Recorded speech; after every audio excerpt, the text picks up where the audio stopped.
VCD number 1217, இடம் சத்னா, மத்திய பிரதேஷ். முரளி தேதி 11/9/1968.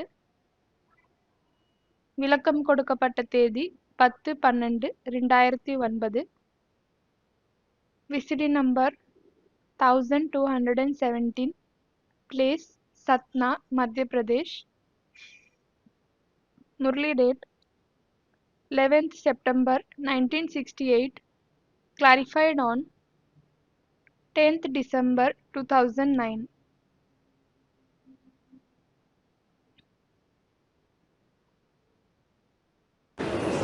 ओम शांति। ओम शांति। वाणी चल रही थी, वाणी நடந்து கொண்டிருந்தது. 11:68 का प्रातः क्लास।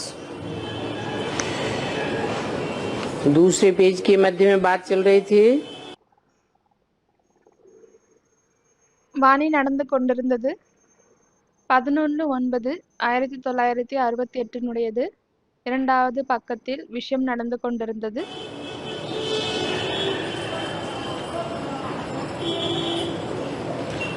ब्राह्मण लोग जब भोजन पान करते हैं, பிராமணர்கள் எப்பொழுது உணவை அருந்துகிறார்களோ तो ये मंत्र जपते हैं। அப்பொழுது இந்த மந்திரத்தை ஜபிக்கிறார்கள். ब्रह्मा भोजन का, பிரம்மா போஜனத்தினுடைய மந்திரத்தை ஜபிக்கிறார்கள். और सन्यासी लोग तो ब्रह्मा को याद करते ही होंगे। மற்றும் சந்நியாசிகள் பிரம்மாவை நினைவு செய்வார்கள்.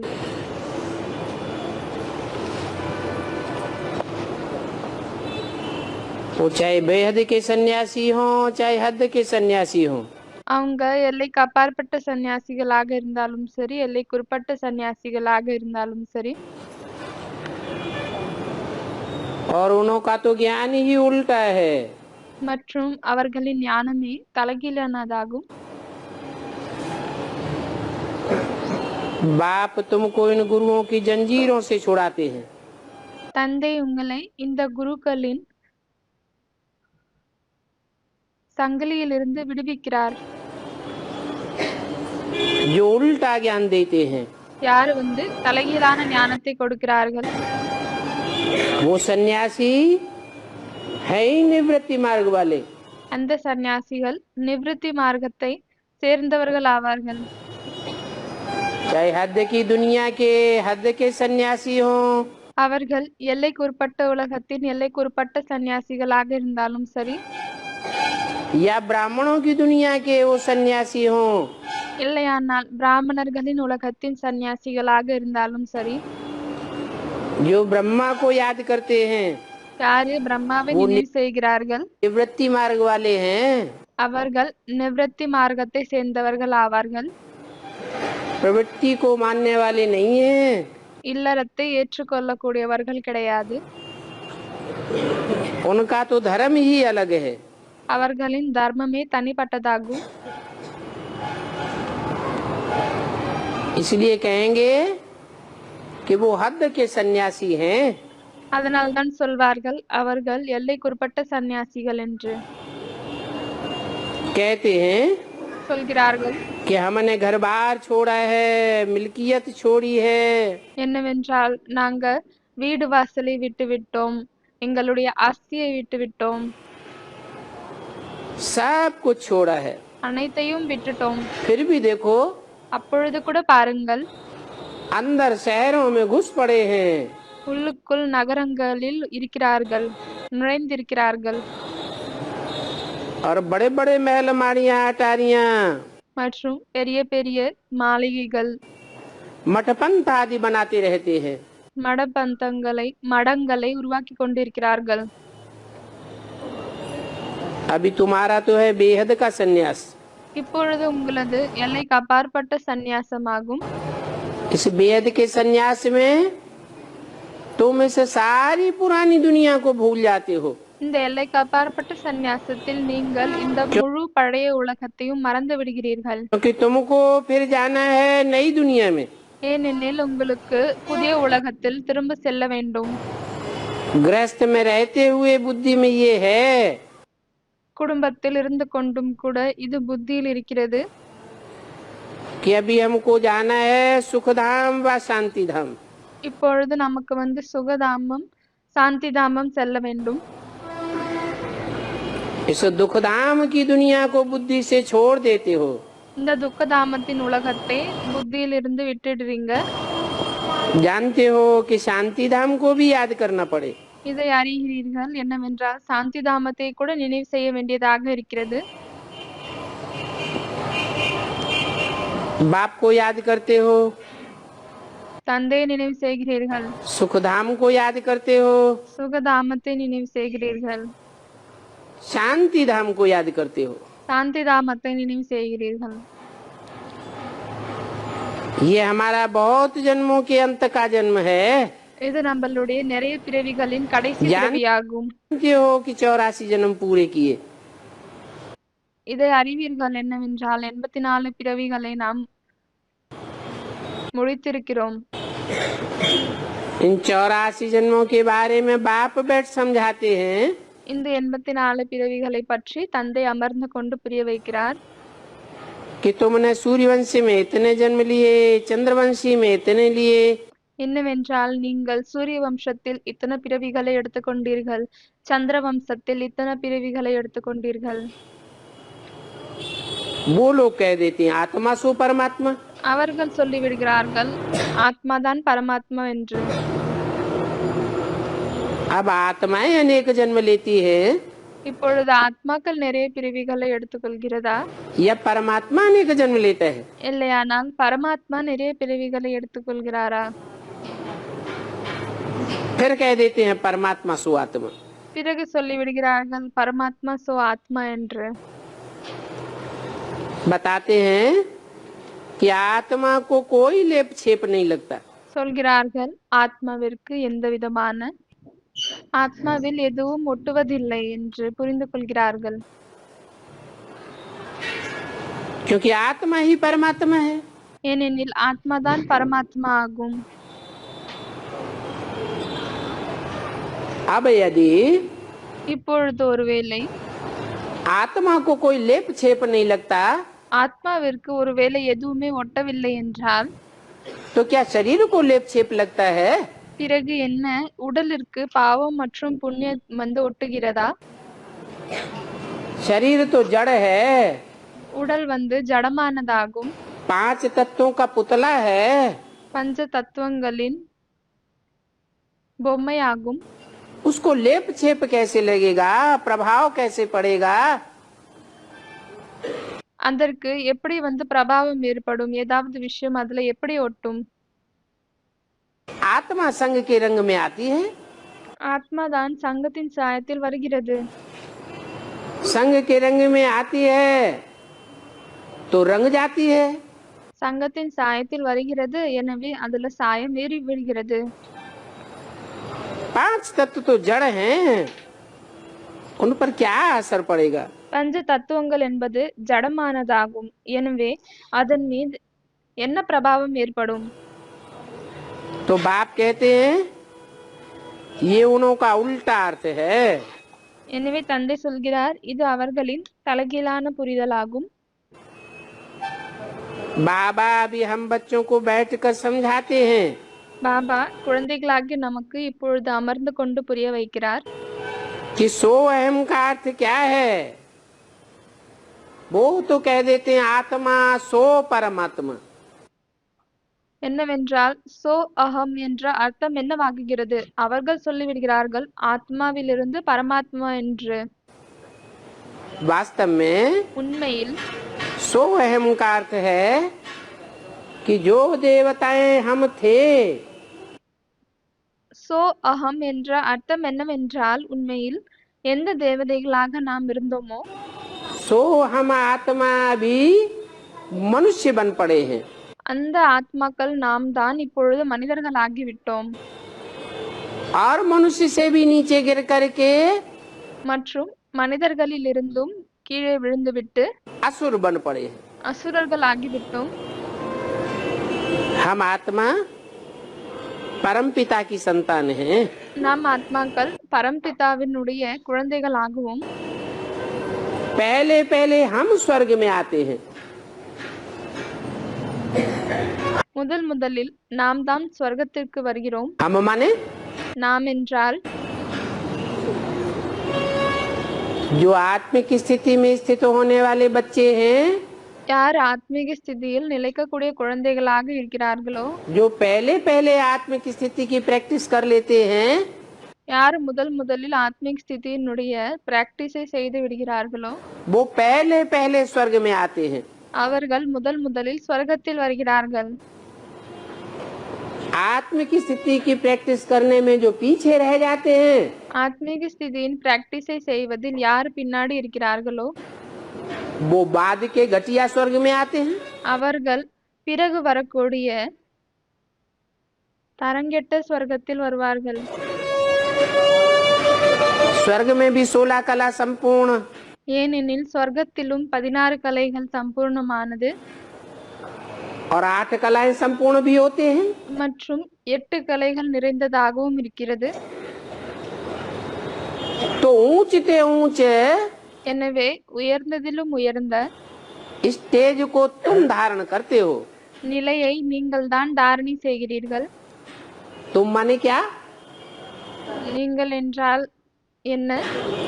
वो आत्माएं धारण नहीं करती। அந்த ஆத்மாக்கள் தாரணை செய்வதில்லை. ये ब्रह्मा जैसी आत्माएं ऊंचते ऊंचे स्टेज को धारण नहीं करती। இந்த பிரம்மா போன்ற ஆத்மாக்கள் உயர்ந்ததிலும் உயர்ந்த ஸ்டேஜை தாரணை செய்வதில்லை. ऊंचते ऊंचे तुम्हारी स्टेज बनती है। உயர்ந்ததிலும் உயர்ந்தது உங்களுடைய ஸ்டேஜ் ஆகுகிறது. तुम चढ़ती कला के बनते हो நீங்கள் ஏறும் கலையினுடையதாக ஆகுகிறீர்கள். और सब आत्माएं, மற்ற அனைத்து ஆத்மாக்களும் चाहे सूर्यवंशी, मैं नीची कोटि की हूँ, அவர்கள் சூரிய வம்சத்தில் தாழ்ந்த கேட்டகரியை சேர்ந்தவர்களாக இருந்தாலும் சரி, चाहे चंद्रवंशी हो, மற்றும் சந்திரவம்சிகளாக இருந்தாலும் சரி, इस्लाम वंशी हो, बौद्ध वंशी हो, कोई भी वंशी हो, இஸ்லாம் வம்சத்தை சேர்ந்தவர்கள், பௌத்த வம்சத்தை சேர்ந்தவர்கள், இல்லையானால் எந்த வம்சத்தை சேர்ந்தவர்களாக இருந்தாலும் சரி, कन्वर्ट होने वाले हो ना कन्वर्ट होने वाले हो, கன்வெர்ட் ஆகக்கூடியவர்களாக இருந்தாலும் சரி, இல்லையானால் ஆகாதவர்களாக இருந்தாலும் சரி, जीवन मुक्ति तो एक जन्म की सबको मिलती है। ஜீவன் முக்தி அனைவருக்கும் ஒரு பிறவிக்காக கண்டிப்பாக கிடைக்கிறது. परंतु ஆனால் 100% आत्मिक स्थिति को तुम बच्चे प्राप्त करते हो। 100% ஆத்மீக ஸ்திதியை குழந்தைகளாகி நீங்கள் தான் தாரணை செய்கிறீர்கள். पहले पहले तुम स्वर्णिम संगम युगी स्वर्ग में आते हो। முதல் முதலில் நீங்கள் தான் ஸ்வர்ணிம சங்கம் யுகத்தில் வருகிறீர்கள். जानते हो कि हम ही पहले पहले स्वर्गवासी देवी देवताएं थे। இதை அறிவீர்கள் என்னவென்றால் முதல் முதலில் நாம் தான் ஸ்வர்கவாசி தேவதைகளாக இருந்தோம். फिर बाद में नीचे उतरते आए हैं। அதற்கு பிறகுதான் கீழே இறங்கிக் கொண்டே வந்தோம். संग के रंग में आते हैं சங்கத்தின் சாயத்தில் வருகிறோம், तो नीचे उतरते हैं। அப்பொழுது கீழே இறங்கிறோம். तो हम सो चंद्रवंशी, நாம் தான் சந்திரவம்சி, हम सो वैश्यवंशी, நாம் தான் வைசிய வம்சத்தை சேர்ந்தவர்கள். हम सो शूद्रवंशी बने। பிறகு நாம் தான் சூத்ர வம்சத்தை சேர்ந்தவர்களாக ஆகிவிட்டோம்.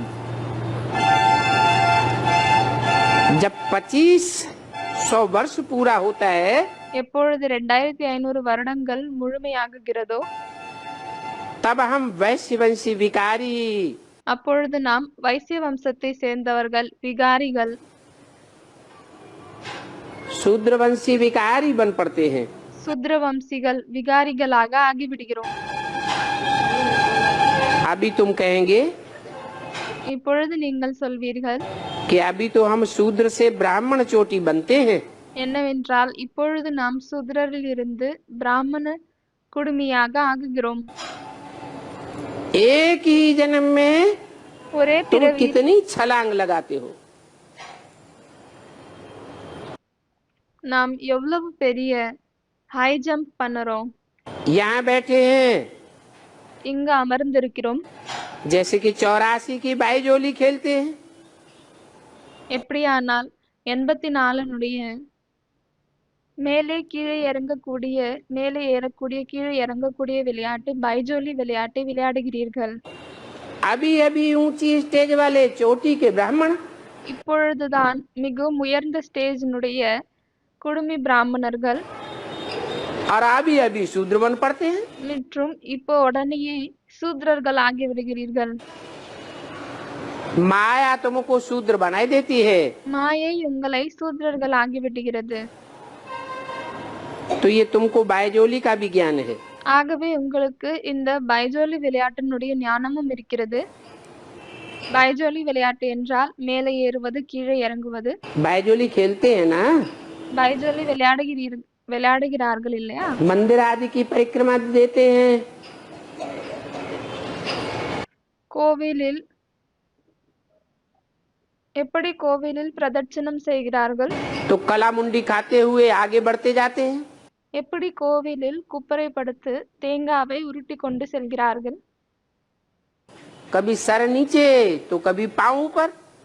அப்பொழுது எனவே அப்படி செய்யும் பொழுது சில நேரம் தலை கீழே கால் மேலே ஆகுகிறது. इसका अर्थ क्या हुआ? இதனுடைய அர்த்தம் என்னவாகியது? इसका अर्थ हुआ कि अभी संगम युग में तुम नीचे थे नीची, இதனுடைய அர்த்தம் என்னவாகியது என்றால் இப்பொழுது சங்கம் யுகத்தில் நீங்கள் தாழ்ந்தவர்கள் और ऊंचे थे ऊंची स्टेज में जाते हो। மற்றும் உயர்ந்ததிலும் உயர்ந்த ஸ்டேஜில் செல்கிறீர்கள். आगे तीर्थों पर जाते थे முன்னால் தீர்த்தங்களில் சென்றார்கள். तो भी ऐसे बायजोली करते हुए निशान डालते जाते थे। அப்பொழுது கூட இதே மாதிரிதான் அப்பொழுது பிரதட்சணை செய்து கொண்டு அடையாளங்களை ஏற்படுத்திக் கொண்டே சென்றார்கள். अभी तुम्हारा तो सच्चा तीर्थ है।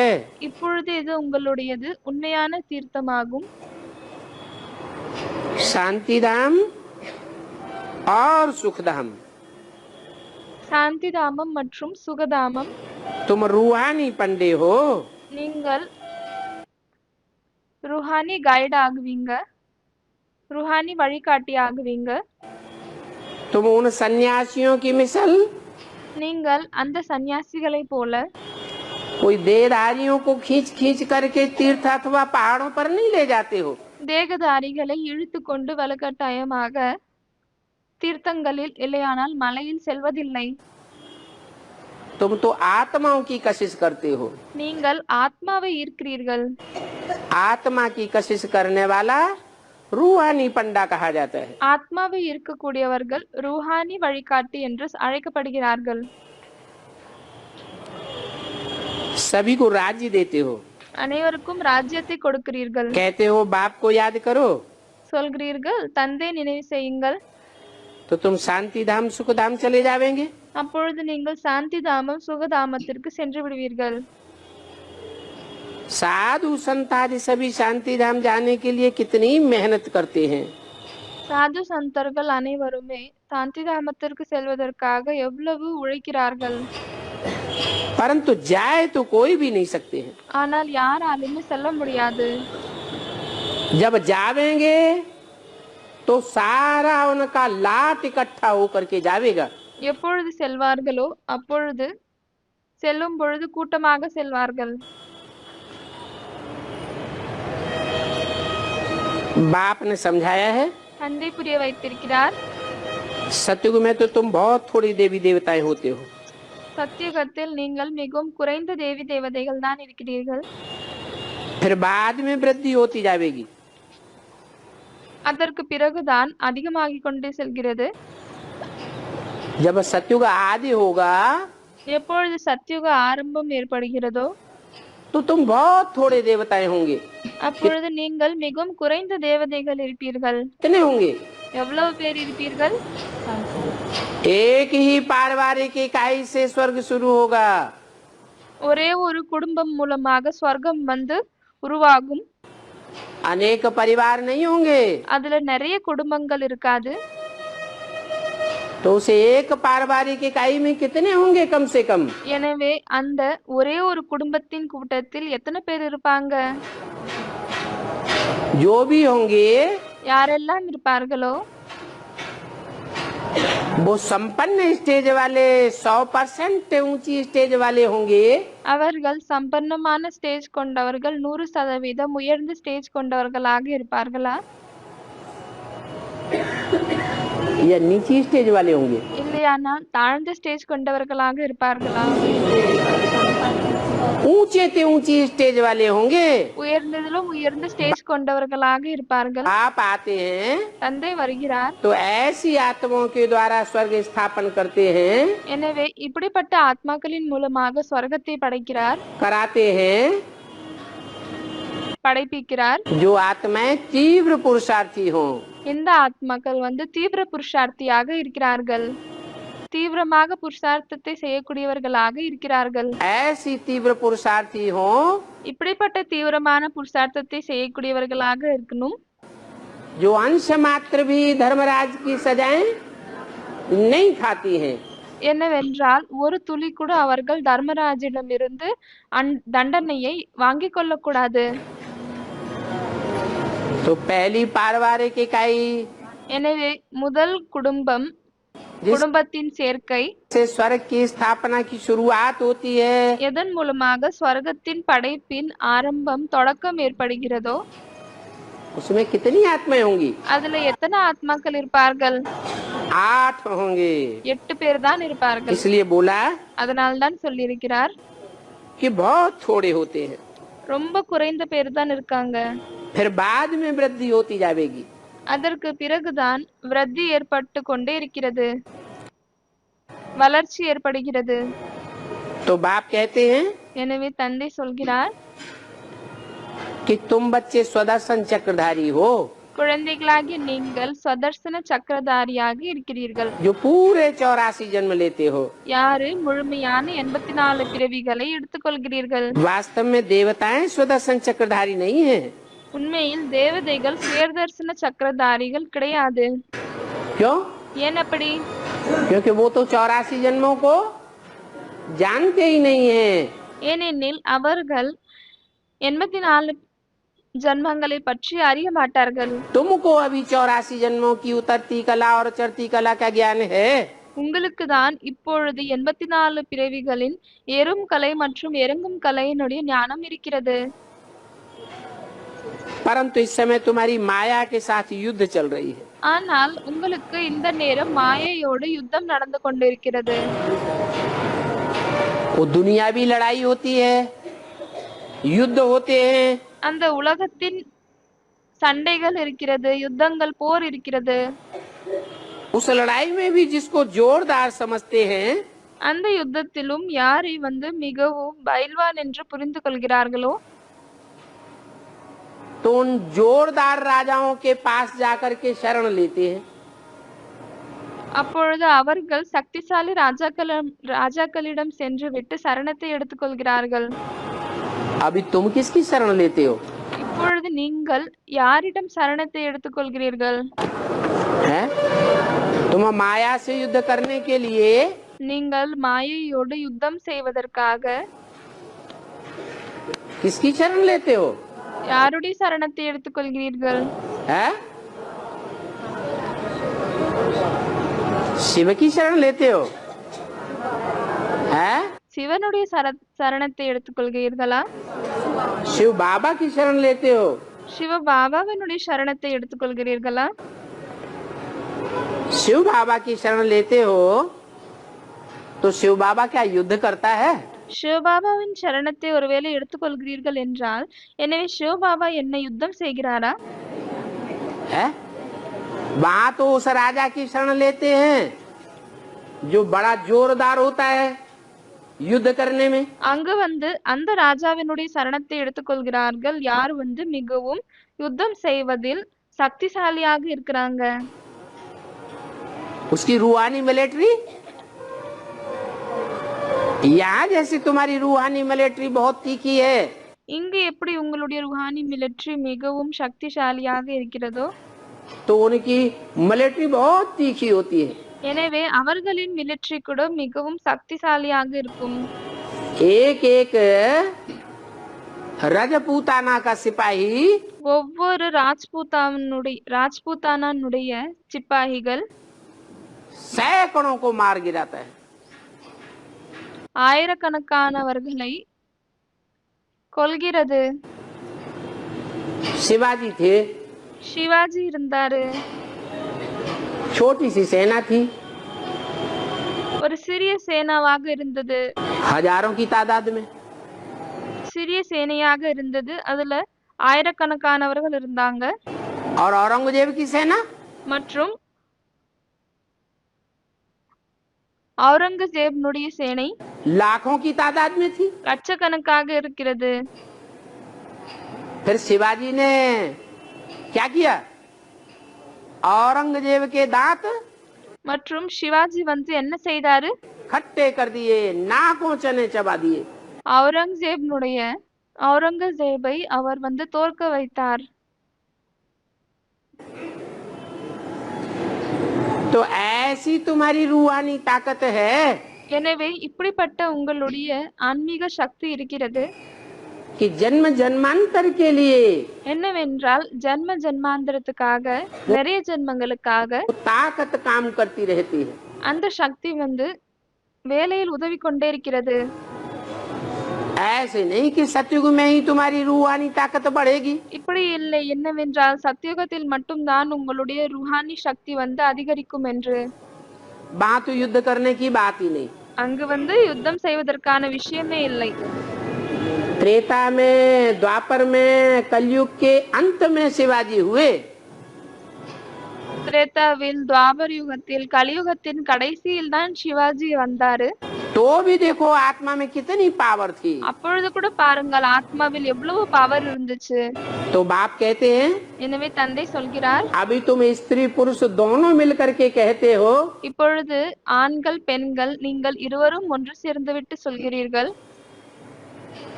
शरण परी मैं तेरे।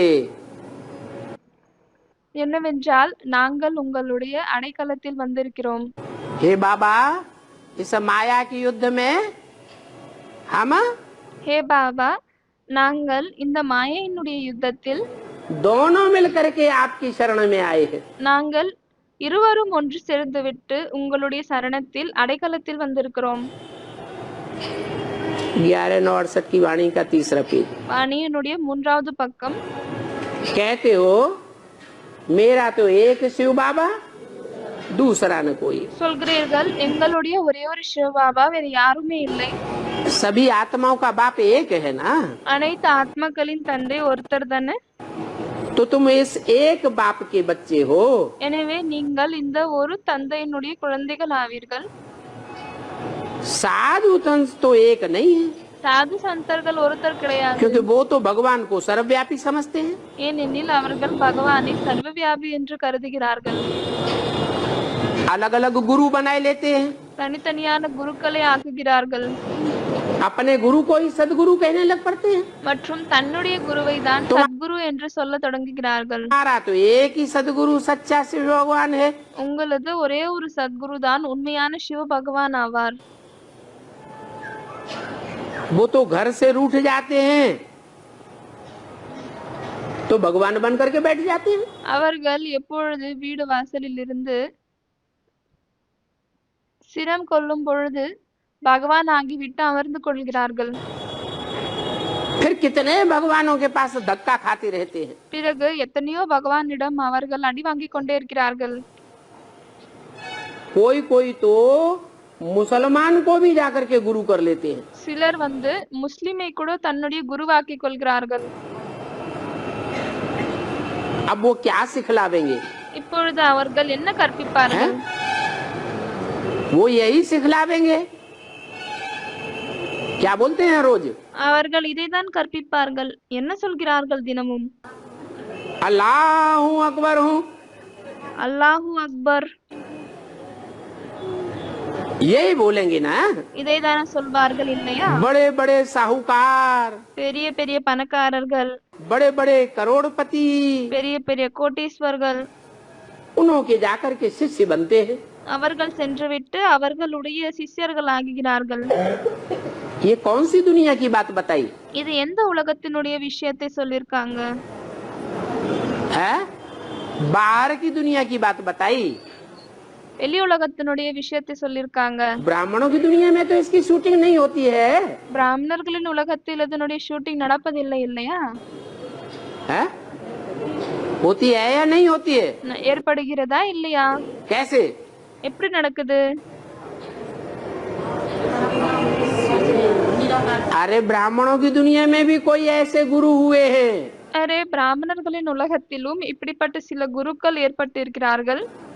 जो अपन को सदगुरु भगवान समझ करके बैठ गए, बड़े बड़े पोस्टर सब छपवाए दिए। யார் தன்னை சத்குரு என்று புரிந்து கொண்டு அமர்ந்து விட்டார்கள், தன்னுடைய பெரிய பெரிய போஸ்டரை ஒட்ட வைத்தார்கள். उन पोस्टरों में अपना चित्र छपवाए दिया। அந்த போஸ்டரில் தன்னுடைய படத்தை ஒட்ட வைத்தார்கள். का चित्र बनाई दिया। एक चित्र का नाम ब्रह्मा, दूसरे का नाम विष्णु, तीसरे का नाम शिव बाबा। ஒருத்தருடைய பெயர் பிரம்மா, இரண்டாவதுனுடைய பெயர் விஷ்ணு, மூணாவதுனுடைய பெயர் சிவ பாபா என்று வைத்துக் கொண்டார்கள். सदगुरु हो गया, சத்குரு ஆகிவிட்டாங்க. कहता है अल्लाह हूँ, अकबर हूँ, मैं नई दुनिया रचूंगा। அவர் என்ன சொல்றாருன்னா, அல்லாஹு அக்பராக இருக்கிறேன், நான் தான் புதிய உலகத்தை படைப்பேன். रचते रचते खुद ही हाँ हो जाते हैं। ஆனால் படைக்கும் முன்னே அவர்களே காணாம போகிறார்கள். तो देखो ऐसे ऐसों के जाकर के करोड़पति, बड़े बड़े साहूकार, எனவே இப்படிப்பட்டவர்களுக்கு பாருங்கள், பெரிய பெரிய பணக்காரர்கள், கோட்டீஸ்வரர்கள் उनके शिष्य बने बैठे हैं। அவர்களின் சிஷ்யர்களாக ஆகிவிட்டு அமர்ந்திருக்கிறார்கள். गुरु मर जाते हैं और चेले सत्यानाश होते रहते हैं। குரு இறந்து விடுகிறார் மற்றும் சிஷ்யர்கள் சர்வநாசமாகிறார்கள். उन मुसलमानों की फिर महफिल लगती है। பிறகு அந்த முஸ்லிம்னுடைய கூட்டம் ஒன்று சேர்கிறது. गंदे गंदे खान पान खाते रहते हैं। அங்கு அவர்கள் அழுக்கான சாப்பாடை சாப்பிடுகிறார்கள். तमो प्रधान मनुष्य है ना। தமோ பிரதானமான மனிதர்கள் ஆவார்கள் இல்லையா? हर हफ्ते जाकर के ஒவ்வொரு வாரமும் சென்று விட்டு वहाँ मस्जिद में बांग भरेंगे। அங்கு மஸ்ஜிதில் சென்று விட்டு பிரார்த்தனைக்கு ஊருக்கு அழைக்கும் மந்திரங்களை சொல்கிறார்கள். बांग कौन सा प्राणी है जो बांग भरता है? எந்த விலங்கு கூவுகிறது? है? मुर्गा। சேவல். क्या करता है? என்ன செய்கிறது? वो करता क्या है? कुछ करता है कि नहीं मुर्गा?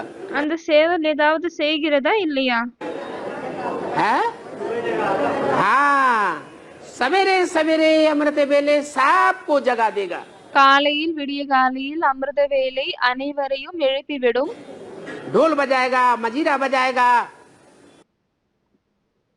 பெரிய மத்தளம் அடிக்கும், சிறிய ஜாலரா அடிக்கும், कॉन्फ्रेंस करेगा, கான்ஃபரன்ஸ் செய்யும், बड़े बड़े मेले प्रोग्राम कॉन्फ्रेंस आदि कर करके பெரிய பெரிய திருவிழா ப்ரோக்ராம் கான்ஃபரன்ஸ் எல்லாம் செய்துவிட்டு सारी दुनिया को जगा देगा। முழு உலகத்தையும் எழுப்பிவிடும். कहेगा दातागा, என்ன சொல்லவென்றால் தாத்தா கா என்று கூவும். दाता का गायन करो, என்னவென்றால் தாத்தா வள்ளலினுடைய மகிமையை பாடுங்கள். और खुद மற்றும் தான் खुद सो जाता है। தானே தூங்கி விடுகிறது. कहाँ की बातें हैं? இது எங்கத்துக்கான விஷயமாகும்? बेसिक वालों की बातें हैं, एडवांस वालों की बातें हैं। பேசிக்ல இருக்கக்கூடியவர்களின் விஷயமாகுமா, அட்வான்ஸ்ல இருக்கக்கூடியவர்களின் விஷயமாகுமா? ये सब बेसिक ब्राह्मणों ने ये शूटिंग की है। இந்த அனைத்து பேசிக் பிராமணர்கள் இந்த ஷூட்டிங்கை செய்திருக்கிறார்கள். इनको धर्म की ग्लानि कहेंगे। இதை தர்மத்தின் கிளானி என்று कि சொல்லப்படும். दूसरों को जगाना और खुद खुद सो जाना। மற்றவர்களை எழுப்புவது மற்றும் தானே தூங்கி விடுவது இதை தர்மத்தின் கிளானி என்று சொல்லப்படுகிறது. कितनी मूर्खता है। अब इन हिंदुओं को तो अपने धर्म का पता ही नहीं है। இது எவ்வளவு முட்டாள்தனமாகும். இப்பொழுது பாருங்கள், இந்த இந்துக்களுக்கு தன்னுடைய தர்மத்தை பற்றிய எதுவும் தெரியாது. ये सब हिंदू हैं இவர்கள் அனைவரும் இந்துக்கள் ஆவார்கள். जो कभी अधूरे देवता बने थे। யாரோ ஒரு நேரம் அரைகுறையான தேவதைகளாக ஆகுனாங்க. अधूरे देवता बन करके அரைகுறையான தேவதைகள் ஆகிவிட்டு जब द्वापर आया எப்பொழுது துவாபர யுகம் வந்ததோ तो दूसरे दूसरे धर्मों में कन्वर्ट हो गए। அப்பொழுது மற்ற தர்மத்தில் கன்வெர்ட் ஆகிவிட்டார்கள். इनको अपने धर्म का पता ही नहीं रहता है। இவர்களுக்கு தன்னுடைய தர்மத்தை பற்றி எதுவுமே தெரியாது. अभी समझते हैं இப்பொழுது புரிந்து கொள்கிறார்கள் कि हम वास्तव में हिंदू हैं। என்னவென்றால் இப்பொழுது நாம் உண்மையில் ஹிந்து ஆகுவோம் என்று. हिंग माने हिंसा, ஹின் என்றால் இம்சை, दू माने दूर करने वाले। து என்றால் அதை தூரம் செய்யக்கூடியவர்கள். हम நாம் काम विकार की हिंसा को दूर करने वाले हैं। காம விகாரத்தினுடைய இம்சையை தூரம் செய்யக்கூடியவர்கள் ஆகுவோம். बकाबक सफेद कपड़े पहन करके அதை விரட்டக்கூடியவர்கள் ஆகுவோம்.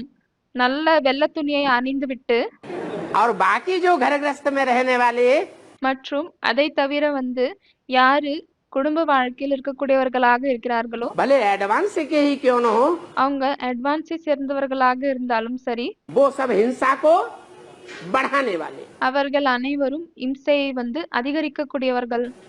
सच्चे सच्चे हिंदू हिंदू हम हैं। உண்மையான இந்துக்கள் நாம் ஆகுவோம் என்று புரிந்து கொள்கிறார்கள். अब उनको हिंदुओं को अपने धर्म का ही पता नहीं है। இப்பொழுது அந்த இந்துக்களுக்கு தன்னுடைய தர்மத்தை பற்றி எதுவுமே தெரியாது. धर्म पिता का ही पता नहीं है தர்ம பிதாவை பற்றியும் எதுவும் தெரியாது. कि उनका हिंदू धर्म किसने स्थापन किया। என்னவென்றால் அவர்களின் இந்த இந்து தர்மத்தை யார் படைத்தார் என்று बाप समझाते हैं தந்தை புரிய வைக்கிறார். वास्तव में உண்மையில் तुम आदि सनातन देवी देवता धर्म के हो, நீங்கள் ஆதி சனாதன தேவி தேவதா தர்மத்தை சேர்ந்தவர்களாக இருக்கிறீர்கள். परंतु ஆனால் पतित बन गए हो। பத்தித்தாகிவிட்டீர்கள். माया ने तुमको पतित बनाई दिया है। மாயை உங்களை பத்தித்தாகிவிட்டது. इसलिए तुम अपन को देवी देवता कह नहीं सकते हो। அதனால்தான் நீங்கள் தங்களை தேவி தேவதை என்று சொல்ல முடியாது. वो धर्म प्रायः लोप हो गया है। அந்த தர்மம் இப்பொழுது காணாமல் போகிவிட்டது. ऐसे नहीं இப்படி இல்லை. कि पूरा लोप हो गया है। என்னவென்றால் முழுமையாக அழிந்து விட்டது. இப்படி இல்லை. प्रायः लोप हो गया माने अभी भी कहीं न कहीं भारतवर्ष में ऐसे ऐसे परिवार हैं அது காணாமல் போகிவிட்டது என்றால் இப்பொழுது கூட பாரதத்தில் இப்படிப்பட்ட குடும்பங்களும் இருக்கிறது. சில இடங்களில் 60-70 लोगों के परिवार हैं 60-70 நபர்கள் கொண்ட குடும்பங்கள் இருக்கிறது. जिन परिवारों का एक मुखिया होता है राजा की तरह। எந்த அப்படிப்பட்ட குடும்பத்தில் ஒரே ஒரு தலைவன் தான் இருப்பாரு, ராஜா போல. उसकी बात को परिवार का कोई सदस्य काट नहीं सकता। அவருடைய விஷயத்தை குடும்பத்தில் இருக்கக்கூடிய எந்த ஒரு உறுப்பினராலும் அந்த விஷயத்தை கட் பண்ண முடியாது. एक चूल्हे पर रोटी बनती है, ஒரே ஒரு அடுப்புல தான் ரொட்டி சுடுவாங்க. ढेर की ढेर जेठानियां और देवरानियां हैं। நிறைய ஓரவத்தி நாத்தனார் இருக்காங்க. தம்பியின் மனைவி, அண்ணனின் மனைவி இருப்பாங்க. सब आपस में मिलकर के बड़े प्यार से रहती हैं। ஆனால் அவர்களும் அனைவரும் ஒன்று சேர்ந்து விட்டு அன்பாக இருக்கிறாங்க. उनके परिवार में कोई भी प्रकार का प्रदूषण देखने को नहीं मिलेगा। அவர்களின் குடும்பத்தில் எந்த விதமான அழுக்கும் பார்ப்பதில் வராது. क्योंकि जहाँ प्योरिटी होती है ஏனெனில் எங்கு தூய்மை இருக்கிறதோ वहाँ पीस और प्रॉस्पेरिटी होती है। அங்கு நிம்மதியும் செல்வாக்கும் இருக்கும். वो धर्म अब प्रायः लोप है। அந்த தர்மம் இப்பொழுது காணாமல் இருக்கிறது. हाँ, आदि सनातन देवी देवता धर्म के बदली ஆம், ஆதிசனாத்தன தேவதையின் தர்மத்திற்கு பதிலாக आदि सनातन हिंदू कह देते हैं। ஆதிசனாதன ஹிந்து என்று சொல்லிவிடுகிறார்கள். आत्मा जानती है ஆத்மா இதை அறியும். कि हम पतित हैं। என்னவென்றால் நாம் பतिத்தாக இருக்கிறோம். नाम तो बहुत बड़े बड़े रख दिए हैं। பெயர் மிகவும் பெரியதாக வைத்துக் கொள்கிறோம். श्री श्री 108, ஸ்ரீ ஸ்ரீ 108, श्री श्री 1008, ஸ்ரீ ஸ்ரீ 1008. मन डबल श्रेष्ठ हैं।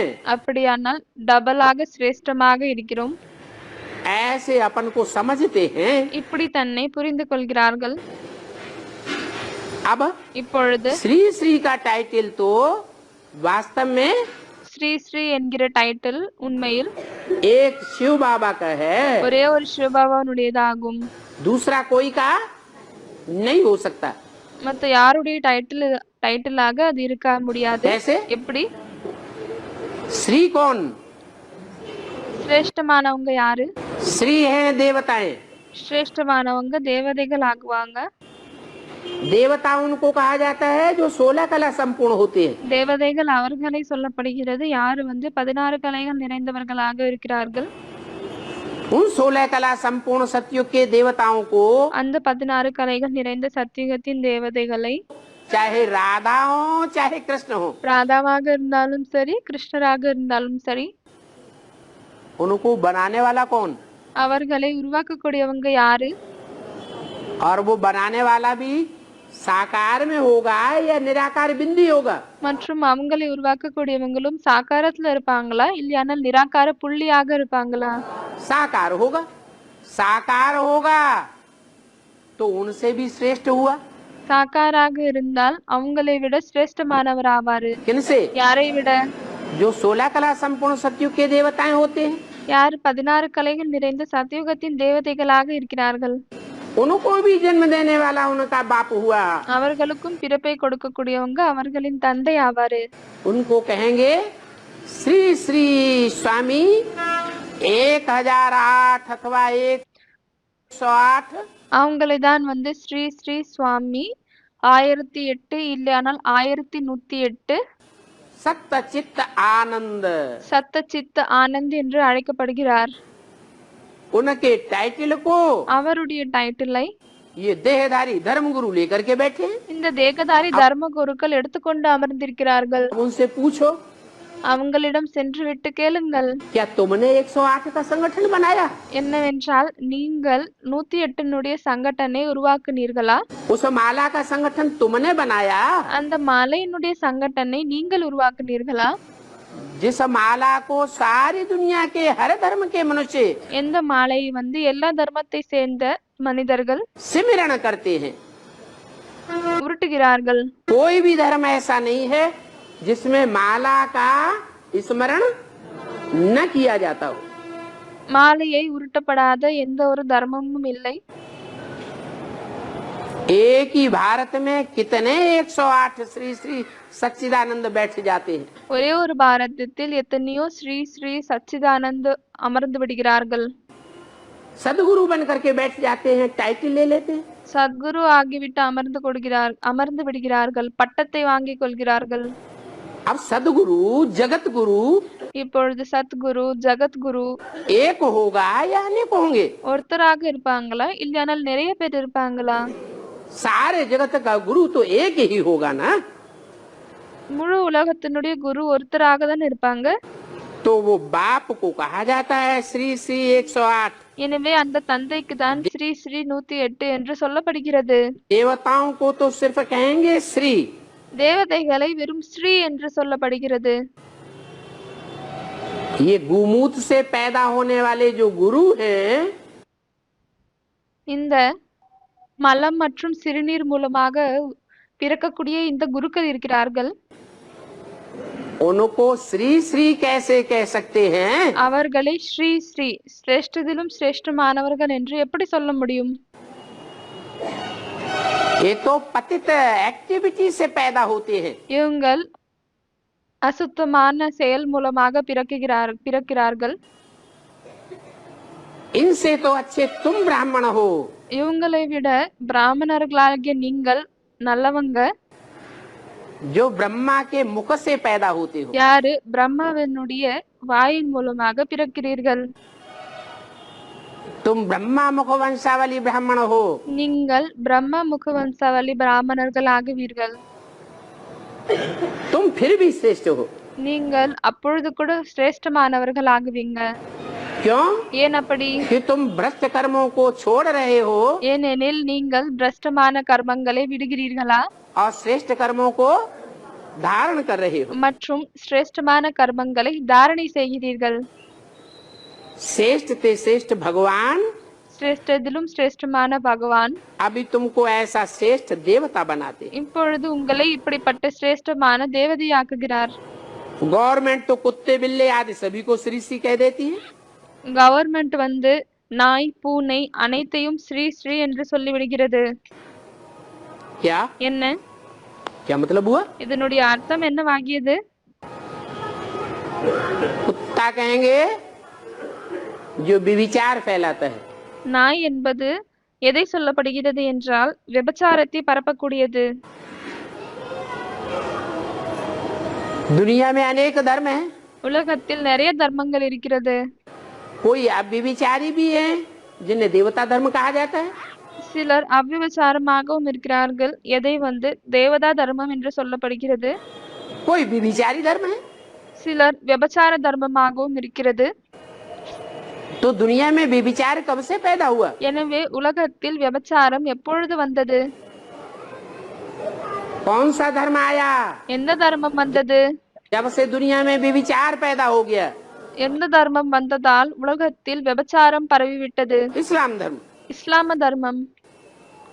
तो इस्लाम धर्म कहो, எனவே இஸ்லாம் தர்மம் என்று சொல்லுங்கள், मुस्लिम धर्म कहो, முஸ்லிம் தர்மம் என்று சொல்லுங்கள். बात तो एक ही है। விஷயம் ஒண்ணுதான். मुसलमानों को भी राष्ट्रपति की गद्दी पर बैठाए देते हैं। முஸ்லிமை கூட வந்து ஜனாதிபதியின் கத்தியில் அமர வைக்கிறார்கள். और कहते हैं श्री श्री अली अहमद सुल्तान। மற்றும் சொல்கிறார்கள் ஸ்ரீ ஸ்ரீ அலி அகமது சுல்தான் என்று. अब இப்பொழுது ये श्रेष्ठ कैसे हो गए? இவர்கள் எப்படி श्रेष्ठ சிரேஷ்டமாகிவிட்டார்கள்? तो श्रेष्ठाचारी कर्मेंद्रियों से श्रेष्ठ कर्म करने वाले को कहा जाता है। சிரேஷ்டமானவர்கள் என்று சிரேஷ்டமான கர்மேந்திரியங்கள் மூலமாக கர்மங்களை செய்யக்கூடியவர்களை சொல்லப்படுகிறது. भ्रष्ट आचरण करने वाली कर्मेंद्रियों को बढ़ावा देने वाले को பிரஷ்டமான செயல்களை செய்யக்கூடிய கர்மேந்திரியங்களை மகத்துவம் கொடுக்கக்கூடியவர்களை श्रेष्ठाचारी कैसे कह देंगे? சிரேஷ்டாச்சாரி என்று எப்படி சொல்ல முடியும்? श्रेष्ठाचारी तो देवताएं थे। சிரேஷ்டாச்சாரி என்பவர்கள் தேவதைகள் தான் இருந்தார்கள். तो ऐसे ऐसे कुत्ते बिल्लों को भी बैठाए देते हैं। எனவே இப்படிப்பட்ட நாய் பூனையையும் அமர வைக்கிறார்கள். बाबा ने बोला आगे चल के कोई क्रिश्चियन को भी बैठाए देंगे। பாபா சொல்லியிருக்கிறார், முன்னால் சென்று விட்டு ஏதோ ஒரு கிறிஸ்டியனை கூட அமர வைப்பாங்க, राष्ट्रपति बना करके। ஜனாதிபதி ஆகிவிட்டு. अब क्रिश्चियंस तो क्या है? இப்பொழுது இந்த கிறிஸ்டியன்ஸ் என்னவாகுவாங்க? उनका धर्म क्या करता है? அவங்களுடைய தர்மம் என்ன செய்கிறது? हिंदुस्तान पाकिस्तान को अलग अलग कर दो, இந்துஸ்தான் பாகிஸ்தானை பிரித்து விடுங்க, आपस में लड़ते रहें। இவங்க ஒருத்தர் இன்னொருத்தர் சண்டை போட்டு கொண்டே இருக்கணும். खुद भी लड़ते हैं, தானும் சண்டையிடுகிறார்கள். लड़ते लड़ते जब हार जाते हैं तो சண்டையிட்டு கொண்டு எப்பொழுது தோர்த்து விடுகிறார்களோ क्या करते हैं? दो फाड़े कर देते हैं। அப்பொழுது என்ன செய்கிறார்கள்? இரண்டாக பிரித்து விடுகிறார்கள், சண்டையிடுங்கள் என்று. ये है बिल्लों का धर्म। இதுதான் வந்து பூனையினுடைய தர்மமாகும். खुद लड़ना और दूसरों को தான் சண்டையிடுவது மற்றும் மற்றவர்களை लड़ाना। சண்டையிட வைப்பது. फिर उनको भी श्री श्री कह देते। பிறகு அவங்களையும் கூட ஸ்ரீ ஸ்ரீ என்று சொல்லி விடுகிறார்கள். पतितों को पावन भ्रष्ट को श्रेष्ठ बनाने वाला तो एक ही बाप है। பतिத்தர்களை பாவனமாக்கக்கூடியவர், பிரஷ்டமானவர்களை சிரேஷ்டமாக்கக்கூடியவர்கள் ஒரே ஒரு தந்தைதான். ये फिर पतित मनुष्यों को श्री श्री का टाइटल दे देते हैं। இவர்கள் பிறகு பतितமான மனிதர்களுக்கு ஸ்ரீ ஸ்ரீ என்ற டைட்டிலை கொடுத்து விடுகிறார்கள். इसको कहा जाता है अंधेर नगरी अनबूझ राजा, टकासिर भाजी टकासिर खाजा। இதைதான் சொல்லப்படுகிறது. என்னவென்றால், இதற்கு தான் ஒரு பழமொழி இருக்கிறது. என்னவென்றால், முட்டாள் ராஜா ஆளும் முட்டாள்களின் பட்டினத்தில் காசுக்கு ஒரு பூனை காசுக்கு ஒரு யானை என்று ஒரு பழமொழி இருக்கிறது. सभी को श्री श्री कह देते हैं। அனைவரையும் ஸ்ரீ ஸ்ரீ என்று சொல்லிவிடுகிறார்கள். श्री फलाना, श्री ढिकाना, कितने टाइटल रख देते हैं कितने भिखारी। ஸ்ரீ குறிப்பிட்ட நபர்கள் என்று டைட்டிலை கொடுத்து விடுகிறார்கள். ஆனால் எவ்வளவு அவர்கள் விகாரியாக இருக்கிறார்கள். क्रिमिनल आई वाले, एक मिनिस्टर கிரிமினல் கண்கள் கொண்டவர்கள் ஆவார்கள். बाबा के पास आया था। ஒரு மினிஸ்டர் பாபாவிடம் வந்திருந்தாரு. कहा சொன்னாரு, कि हमारी तो क्रिमिनल आई जाती है। என்னவென்றால், எங்களது கிரிமினல் ஐயாக இருக்கிறது, குற்றம் செய்யக்கூடிய கண்களாக மாறுகிறது. अभी बाप समझाते हैं बच्चे, இப்பொழுது தந்தை புரிய வைக்கிறார், குழந்தைகளே, इस क्रिमिनल आई को छोड़ो और सिविल आई बनो। இந்த கிரிமினல் ஐயை விட்டுட்டு சிவிலை ஆக்குங்க. जब तक ये क्रिमिनल आई है எப்பொழுது வரையும் இந்த கிரிமினல் கண்கள் இருக்கிறதோ तब तक तुम पतित ही कहे जावेंगे। அப்பொழுது வரை நீங்கள் பத்தித் என்றுதான் அழைக்கப்படுவீர்கள். क्या? என்ன? भले साधु सन्यासी बन जाओ, தூய்மை இல்லாதவர்கள் என்றுதான் அழைக்கப்படுவீர்கள். பலே நீங்கள் சாது சந்நியாசிகளாகவும் ஆகிவிட்டாலும், लेकिन क्रिमिनल आई तो जाती ही नहीं। ஆனால் கிரிமினல் ஐ போகுவதே இல்லை. इंद्रियों में श्रेष्ठ ते श्रेष्ठ इंद्रिय कौन सी है? இந்திரியங்களில் சிரேஷ்டமான இந்திரியம் எதுவாகும்? आँख। கண்கள். और आँख ही सबसे जास्ती धोखा देती है। மற்றும் கண்கள் தான் எல்லாத்தை விட அதிகமாக ஏமாற்றத்தையும் கொடுக்கிறது. आत्मा जब पतित बन जाती है ஆத்மா எப்பொழுது பतित ஆகிவிடுகிறதோ तो पतित आत्माओं को ये श्रेष्ठाचारी इंद्रियां भी धोखा देती है। அப்பொழுது அந்த அசுத்தமான ஆத்மாவிற்கு இந்த சிரேஷ்டாச்சாரி இந்திரியங்கள் கூட ஏமாற்றத்தை தான் கொடுக்கிறது. श्रेष्ठाचारी इंद्रियों में श्रेष्ठ कही जाती है आँख। சிரேஷ்டாச்சாரி இந்திரியங்களில் சிரேஷ்டமானது கண்கள் என்று சொல்லப்படுகிறது. ये आँख जब तक सिविल नहीं बनी है இந்த கண்கள் எப்பொழுது வரை சிவில் ஆகவில்லையோ तब तक श्रेष्ठाचारी बन ही नहीं सकते। அப்பொழுது வரை சிரேஷ்டாச்சாரியாக ஆகவே முடியாது. तो आँख को कैसे श्रेष्ठाचारी बनाए? எனவே கண்களை எப்படி சிரேஷ்டாச்சாரியாக ஆக்குவது? बताया कि 11वीं इंद्रिय है मन। 11வது இந்திரியம் மனமாகும் என்று சொல்லப்பட்டிருக்கிறது. 10 इंद्रियों से या 10 इंद्रियों में से कोई भी इंद्रिय से कर्म करेंगे 10 இந்திரியங்களில் எந்த ஒரு இந்திரியத்தின் மூலமா கர்மங்களை செய்தாலும் जब तक उसमें मन काम नहीं करेगा எப்பொழுது வரை அதுல மனம் வேலை செய்யவில்லையோ तो इंद्रिय अपना सुख नहीं ले सकती। அப்பொழுது வரை இந்திரியங்களால் தன்னுடைய சுகத்தை எடுத்துக்கொள்ள முடியாது. कोई भी इंद्रिय के सुख और दुख में எந்த ஒரு இந்திரியத்தினுடைய சுகம் மற்றும் துக்கத்தில் का पहला हिस्सा होता है। மனதினுடைய முதல் பங்கு இருக்கிறது. तो बाप कहते हैं तुम अपने मन को ही कंट्रोल करो। எனவே தந்தை சொல்கிறார், நீங்கள் உங்களுடைய மனதையே ஃபர்ஸ்ட் கண்ட்ரோல் பண்ணுங்க. और मन क्या है? மற்றும் மனம் என்னவாகும்? उस शास्त्रों में भी बताया, बाप ने भी बताया। சாஸ்திரத்திலும் சொல்லப்பட்டிருக்கிறது மற்றும் தந்தையும் சொல்லியிருக்கிறார். शास्त्रों में लिखा है मनरेव आत्मा, சாஸ்திரத்தில் எழுதப்பட்டிருக்கிறது மனரேவ ஆத்மா என்று. मन ही आत्मा है। மனம்தான் ஆத்மா ஆகும். बाप भी कहते हैं தந்தையும் சொல்கிறார் मन और बुद्धि ही आत्मा है। மனம் மற்றும் புத்தி தான் ஆத்மாவாகும். इसमें अनेक जन्मों के संस्कार भरे हुए हैं। இதுல நிறைய பிறவிகளின் சம்ஸ்காரம் நிறைந்திருக்கிறது. इस मन बुद्धि रूपी आत्मा को पहचानो।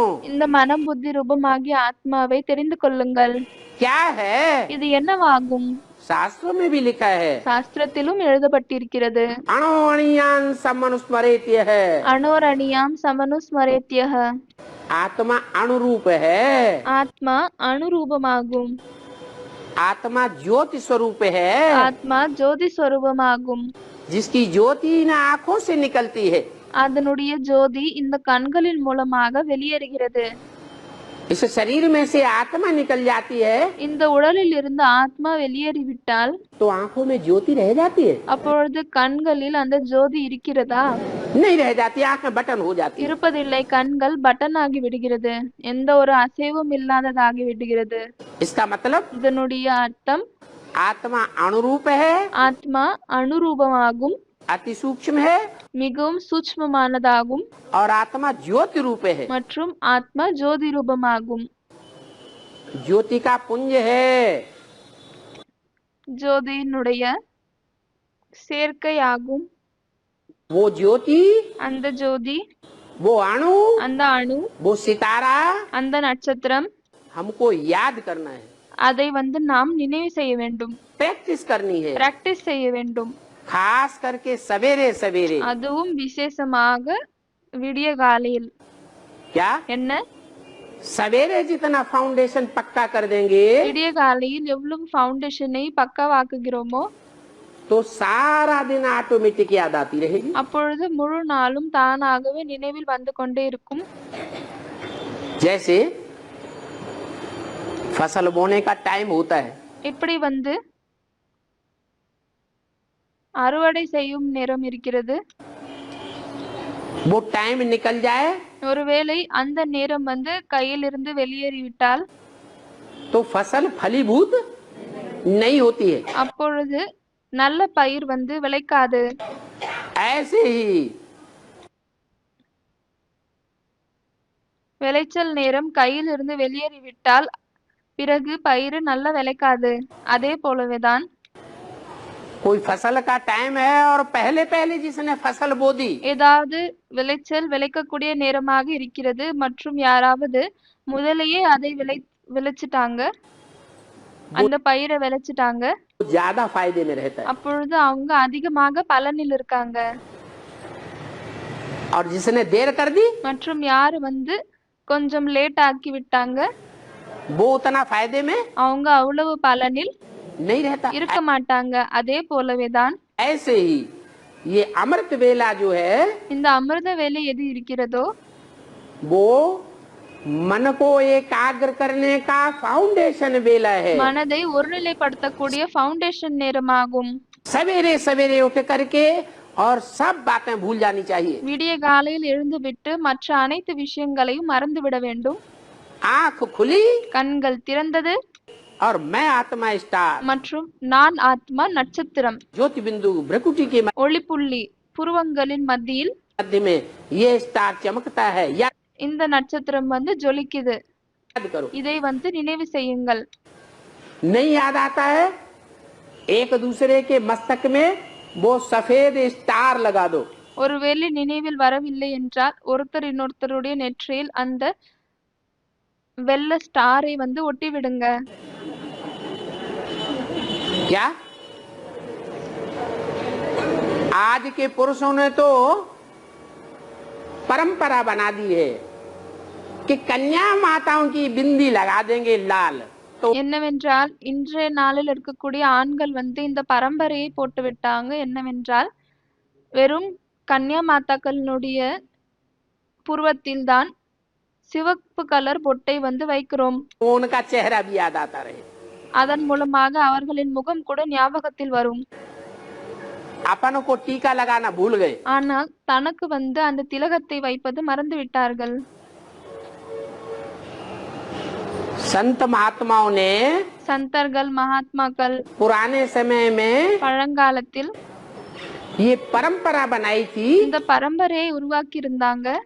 कि एक दूसरे को देखें तो बिंदी और टीका याद आए। என்னவென்றால் ஒருத்தர் இன்னொருத்தரை பார்க்கும் பொழுது அந்த பொட்டு மற்றும் அந்த திலகம் நினைவில் வர வேண்டும் என்று.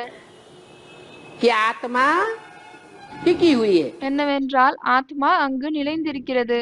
कहाँ? எங்கு? मस्तक में। அந்த புருவத்தின் மத்தியில், तो पुरुषों நெற்றியில். ने तो पहले ही लुटिया डुबो दी। ஆனால் அந்த ஆண்கள் முதலையே அதை மறந்து விட்டார்கள். टीका लगाना खुद भी भूल गए திலகத்தை வைப்பது தானும் மறந்து விட்டார்கள். और दूसरों को भी மற்றும் மற்றவர்களை கூட टीका ही का याद दिलाने की बात भूल गए। திலகத்தை ஞாபகப்படுத்தக்கூடிய விஷயத்தையும் மறந்து விட்டார்கள். माताएं जो हैं वो परंपरावादी होती हैं, वो மாதாக்கள் பரம்பரையை ஏற்றுக்கொள்ளக்கூடியவர்களாக இருக்கிறார்கள். அதனால்தான் फिर भी लगाती हैं। அவர்களை இப்பொழுது கூட அதை வைக்கிறார்கள். लेकिन वो भी ये बात भूल गई ஆனால் அவர்கள் கூட இந்த விஷயத்தை மறந்து விட்டார்கள். कि ये बिंदिया என்னவென்றால் இந்த பொட்டு कोई शोभा दिखाने की चीज नहीं है, எந்த ஒரு அழகை காமிக்கக்கூடிய விஷயம் இல்லை. कोई अपनी सुंदरता को दिखाने की चीज नहीं है। தன்னுடைய அழகை காமிக்கக்கூடிய பொருள் இல்லை. क्या काहे के लिए? இது எதற்காக இருக்கிறது? कि जो कोई देखे யார் பார்த்தாலும் சரி तो हमको आत्मिक रूप में देखे। நம்மளை அந்த ஆத்மீக ரூபத்தில் பார்க்க வேண்டும். आत्मिक स्वरूप में देखने के लिए ये परंपरा बनाई गई थी। ஆத்மீக ஸ்வரூபத்தில் பார்ப்பதற்காக தான் இந்த பரம்பரை உருவாக்கப்பட்டது. परंतु कोई लाल बिंदिया की परंपरा नहीं। ஆனால் எந்த ஒரு சிவப்பு பொட்டினுடைய பரம்பரை இல்லை. आत्मा वास्तव में कैसी है? ஆத்மா உண்மையில் எப்படி இருக்கிறது? श्वेत है। வெள்ளையாகும். श्वेत आत्मा வெள்ளை ஆத்மா ओरिजिनल चीज है, அசலான பொருளாகும். जो सतयुग में थी। இது சத்தியுகத்தில் இருந்தது. बाद में जैसे जैसे संग का रंग चढ़ता जाता है, பின்னால் எப்படி சங்கத்தின் சாயம் ஏற்பட்டு கொண்டே செல்கிறதோ अनेक प्रकार के रंग लगते जाते हैं संग के। நிறைய விதமான சாயங்கள், சங்கத்தினுடைய சாயங்கள் ஏற்படுகிறது. तो अनेक रंग मिला दो तो कैसा रंग हो जाएगा? அப்பொழுது நிறைய வண்ணங்களை ஒன்று சேர்த்து விட்டால் அது என்னவாக மாறிவிடும்? है? अरे 7 ही रंग मिला दो तो काला रंग हो जाएगा। அரே 7 வண்ணங்களை ஒன்று சேர்த்து விட்டால் அது கருப்பு வண்ணமாகிவிடும். तो अभी आत्मा काली हो गई है। எனவே இப்பொழுது ஆத்மா கருப்பாகிவிட்டது. तो बाप ने भी मुरली में बोला है। எனவே தந்தையும் கூட முரளியில் சொல்லியிருக்கிறார். क्या? என்ன சொல்லியிருக்கிறார்? कि सफेद स्टार छोटा सा, என்னவென்றால் ஒரு வெள்ளை நட்சத்திரம் சின்னதா मस्तक में लगा दो, நெற்றியில் ஒட்டி விடுங்கள். अच्छी तरह चिपक जाए, அது நல்ல விதமாக ஒட்டி கொள்ள வேண்டும். अच्छे से याद आएगा। நல்ல விதமாக நினைவு வரும். जब कभी भी देखेंगे எப்பொழுதெல்லாம் பார்ப்போமோ तो क्या याद आवेगा? அப்பொழுது என்ன நினைவில் வரும்? स्टार याद आवेगा। அந்த ஸ்டார் தான் நினைவில் வரும். वो स्टार अमृत वेले याद करना है। அந்த ஸ்டாரை தான் அமிர்த வேளையும் நினைவு செய்ய வேண்டும். लेकिन ஆனால் अभी तो बाप आया हुआ है। இப்பொழுது தந்தை வந்திருக்கிறார். कौन आया हुआ है? என்ன? யார் வந்திருக்கிறார்? बाप याद आया। तो बाप जब याद आएगा तो कौन सा चेहरा याद आना चाहिए? எனவே தந்தை எப்பொழுது நினைவில் வருகிறாரோ அப்பொழுது எந்த முகம் நினைவில் வர வேண்டும்? बाप मुकर्रर रथ भी लेता है தந்தை நிரந்தரமான ரதத்தையும் எடுத்துக்கொள்கிறார். और बाप टेम्पररी रथ भी लेता है। மற்றும் தந்தை டெம்பரரி ரதத்தையும் எடுத்துக்கொள்கிறார். தற்காலிக உடலையும் எடுத்துக்கொள்கிறார். टेम्पररी रथ अनेक हैं। தற்காலிக ரதங்கள் நிறைய இருக்கிறது. क्या? என்ன? रुद्रमाला के 108 मणके हैं। ருத்ரமாலையில் 108 மணிகள் இருக்கிறார்கள். उनमें एक मणका है एक मुख वाला। அதுல ஒரு மணி வந்து ஒரு முகம் கொண்டவங்க, वो है मुकर्रर रथ, அவர் வந்து நிரந்தரமான ரதம் ஆவார். और बाकी मणके हैं அதை தவிர மற்ற மணிகள் வந்து अनेक मुख वाले, நிறைய முகங்கள் கொண்டவர்கள். कोई 2, कोई 4, कोई 14। சிலர் 2, சிலர் 4, சிலர் வந்து 14. तो जो अनेक मुख वाले मणके हैं எனவே யார் வந்து நிறைய முகங்கள் கொண்ட மணிகளாக वो இருக்கிறார்கள், टेम्परेरी रथ हैं शिव बाबा के या मुकर्रर रथ? அவர்கள் சிவபாபாவின் டெம்பரரி ரதங்கள் ஆவாங்களா இல்லையானால் நிரந்தரமான ரதம் ஆவாங்களா? टेम्परेरी रथ है। तो அவங்க வந்து டெம்பரவரி ரதம் ஆவாங்க. टेम्परेरी रथ याद नहीं आना चाहिए। எனவே அந்த தற்காலிக ரதங்கள் நினைவில் வரக்கூடாது.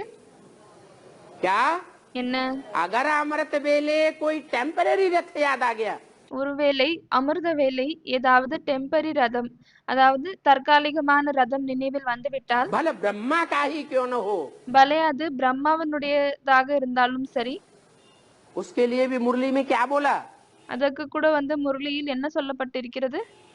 इस ब्रह्मा का भी चेहरा चित्र नहीं रखना है, फोटो नहीं रखना है। இந்த பிரம்மாவினுடைய முகம் அப்படியானால் போட்டோ கூட வைக்க கூடாது. अगर फोटो रखेंगे तो वो याद आवेगा, ஒருவேளை போட்டோ வைத்தால் அது கண்டிப்பாக நினைவில் வரும். और याद आवेगा तो जिसको याद करेंगे वैसी ही गति हो जाएगी। எனவே அது நினைவில் வந்தால் பிறகு யாரை நினைவு செய்வோமோ அப்படிப்பட்ட நிலை ஏற்பட்டுவிடும். ब्रह्मा की गति क्या हुई? பிரம்மாவனுடைய நிலை என்னவாகியது? हार्ट फेल हो गया। ब्रह्मा को फॉलो करने वालों की गति क्या हो रही है? ஹார்ட் ஃபெயில் ஆகிவிட்டது. அப்படி இருக்கும் பொழுது பிரம்மாவை நினைவு செய்யக்கூடியவர்களின் நிலை எப்படி ஆகுகிறது? हार्ट फेल हो रहे। ஹார்ட் ஃபெயில் ஆகுகிறது. तो ऐसे ही दुर्गति को पाते रहेंगे। எனவே இப்படியேதான் துர்கதியை அடைந்து கொண்டே இருப்பார்கள். ब्राह्मण बनने वाली आत्माओं के ये हाल हो रहा है பிராமணர்கள் ஆகக்கூடிய ஆத்மாக்களின் நிலை இப்படி ஆகுகிறது. तो औरों के मुख पर बिंदी को याद किया எனவே மற்ற முகத்தில் இருக்கக்கூடிய அந்த புள்ளியை நினைவு செய்தால் तो क्या हाल होगा? பிறகு என்ன நிலை ஆகிவிடும்? बुरा हाल हो जाएगा। கெட்ட நிலை ஏற்படும். इसलिए वो स्टार को तो याद करना, எனவே அந்த ஸ்டாரை வந்து நினைவு செய்யணும் தான். लेकिन किसके मुख पर याद करना? ஆனால் யாருடைய முகத்தில் வந்து அதை நினைவு செய்ய வேண்டும்? एक मुकर्रर रथ के स्वरूप में याद करना। ஒரே ஒரு நிரந்தரமான உடலினுடைய स्वरूபத்தில் நினைவு செய்ய வேண்டும். एक शिव बाबा, दूसरा न कोई। ஒரே ஒரு சிவபாபா, வேறு யாருமே இல்லை.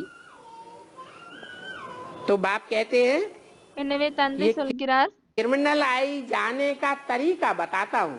இந்த கிரிமினல் ஐ செல்வதற்கான வழியை நான் சொல்கிறேன். कैसे जाएगी क्रिमिनल आई? இந்த கிரிமினல் ஐ வந்து எப்படி போகும்? कि देह को न देखो, என்னவென்றால் தேகத்தை பார்க்காதீர்கள். क्या देखो? என்ன பார்க்கணும்? आत्मा को देखो। ஆத்மாவை பாருங்கள். अभी बात समझाते हैं। இப்பொழுது தந்தை புரிய வைக்கிறார். बच्चे सिविल आई बनो, प्रैक्टिस करो। குழந்தைகளே, சிவில் ஐ ஆகுங்க, பிராக்டிஸ் பண்ணுங்க. जब तक क्रिमिनल आई है எப்பொழுது வரை தவறுகள் செய்யக்கூடிய கண்களாக இருக்கிறதோ तब तक तुम पतित आत्मा हो। அப்பொழுது வரை நீங்கள் பतितமான ஆத்மாக்கள் ஆவீர்கள். जब पावन आत्मा बनेंगे तो एक दूसरे को स्त्री पुरुष के रूप में देखना भी भूल जाएंगे। எப்பொழுது பாவனமான ஆத்மாக்கள் தூய்மையான ஆத்மாக்களாக ஆகுவீர்களோ அப்பொழுது ஒருத்தர் இன்னொருத்தரை ஆண் பெண் என்ற அந்த ரூபத்தில் பார்ப்பது கூட நீங்கள் மறந்து விடுவீர்கள். स्त्री पुरुष की भी याद नहीं आवेगी। क्या देखेंगे? ஆண் மற்றும் பெண்ணுடைய ஞாபகம் கூட வராது. ஆனால் என்னவென்று பார்ப்பீர்கள்? आत्मा आत्मा भाई भाई देखेंगे। ஆத்மா ஆத்மா சகோதரர்கள் என்று பார்ப்பீர்கள். तब समझो அப்பொழுது புரிந்து கொள்ளுங்கள் कि हमारी क्रिमिनल दृष्टि उड़ जाएगी। என்னவென்றால் நம்மளுடைய குற்றம் செய்யக்கூடிய பார்வை பறந்துவிடும். हम आत्मा भाई भाई, நாம் ஆத்மாக்கள் சகோதரர்கள் ஆவோம். एक बाप से वर्षा लेने वाले हैं। ஒரு தந்தையிடமிருந்து ஆஸ்தியை எடுத்துக்கொள்ளக்கூடியவர்களாகும். तो पक्का करना चाहिए எனவே இதை உறுதியாக்க வேண்டும். कि आत्मा का तख्त बैठने का तख्त होता है ना, என்னவென்றால் ஆத்மாவின் சிம்மாசனம் அமர்வதற்காக சிம்மாசனம் இருக்கும் இல்லையா? कौन सा है? எது ஆகும்? है भ्रकुटी। இந்த புருவம். भ्रकुटी है आत्मा का तख्त। புருவம் தான் ஆத்மாவின் சிம்மாசனமாகும். इसको कहा जाता है अकाल तख्त। இதை அகால் தக்த் என்று சொல்லப்படுகிறது. அழியாத சிம்மாசனம். ऐसा तख्त எப்படிப்பட்ட சிம்மாசனம்? अकाल।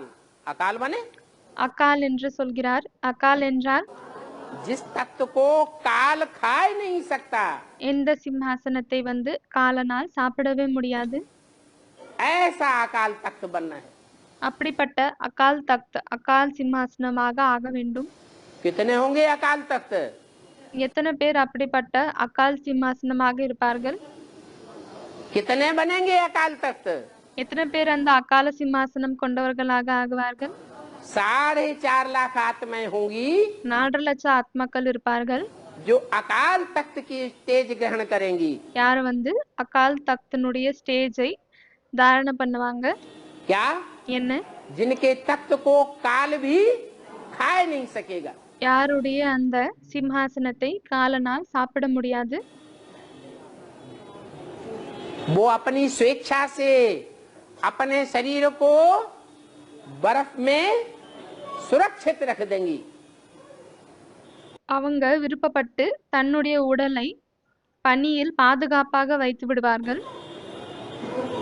परम धाम जावेंगी और वापस आकर के उसी तख्त पर फिर विराजमान हो जाएंगी। பரம்தாமத்திற்கு செல்வார்கள் மற்றும் அங்கிருந்து வந்துவிட்டு திரும்பவும் அதே சிம்மாசனத்தில் அமருவார்கள். उनको कहेंगे अकाल तख्त। அவர்களை தான் அகால் தக்த் என்று சொல்லப்படுகிறது. वो काल भी महाकाल भी खा नहीं सकता। யாரை காலன் மகா காலனாலும் கூட சாப்பிட முடியாது. तो अकाल आत्मा इस तख्त पर विराजमान है। எனவே அகால் ஆத்மா இந்த சிம்மாசனத்தில் அமர்ந்திருக்கிறது. बाकी तो ये शरीर मिट्टी का पुतला है। அதை தவிர இந்த உடல் மண்ணால் செய்யப்பட்ட ஒரு பொம்மையாகும். क्या? என்ன? काय का पुतला है? मिट्टी का पुतला है। எதனுடைய பொம்மையாகும்? மண்ணினுடைய பொம்மையாகும். सारा पार्ट आत्मा में भरा हुआ है। எல்லா பாட்டும் ஆத்மாவில் நிரம்பியிருக்கிறது. बाप कहते हैं தந்தை சொல்கிறார், मैं हर 5,000 वर्ष के बाद आता हूँ। நான் ஒவ்வொரு 5000 வருடத்திற்கு பின்னால் வருகிறேன். तुमको स्मृति दिलाने உங்களுக்கு இதை நினைவில் கொண்டு வருவதற்காக. कि तुम कैसे पतित बने। என்னவென்றால் நீங்கள் எப்படி பத்தித்தாகினீங்க, அசுத்தமாகிவிட்டீர்கள். अब तुमको कैसे पावन बनना है। மற்றும் இப்பொழுது எப்படி உங்களுக்கு பாவனமாக வேண்டும். कैसे पतित बने। எப்படி நீங்கள் பத்தித்தாகினீங்க? है अनेकों के संग का रंग कैसे लगा। நிறைய பேருடைய சங்கத்தின் சாயம் எப்படி ஏற்பட்டது?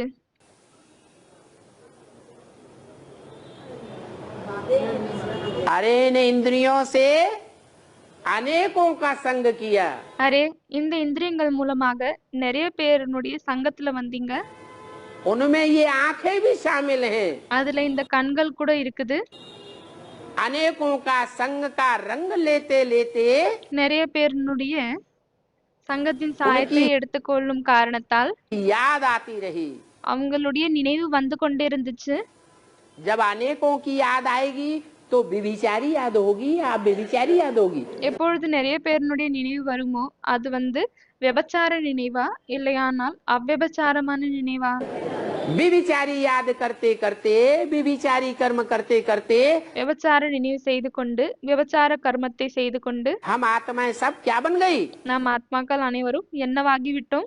पतित बन गई। பத்தித்தாகிவிட்டோம். अब क्या करें। இப்பொழுது என்ன செய்ய வேண்டும்? अब उल्टा कर दे।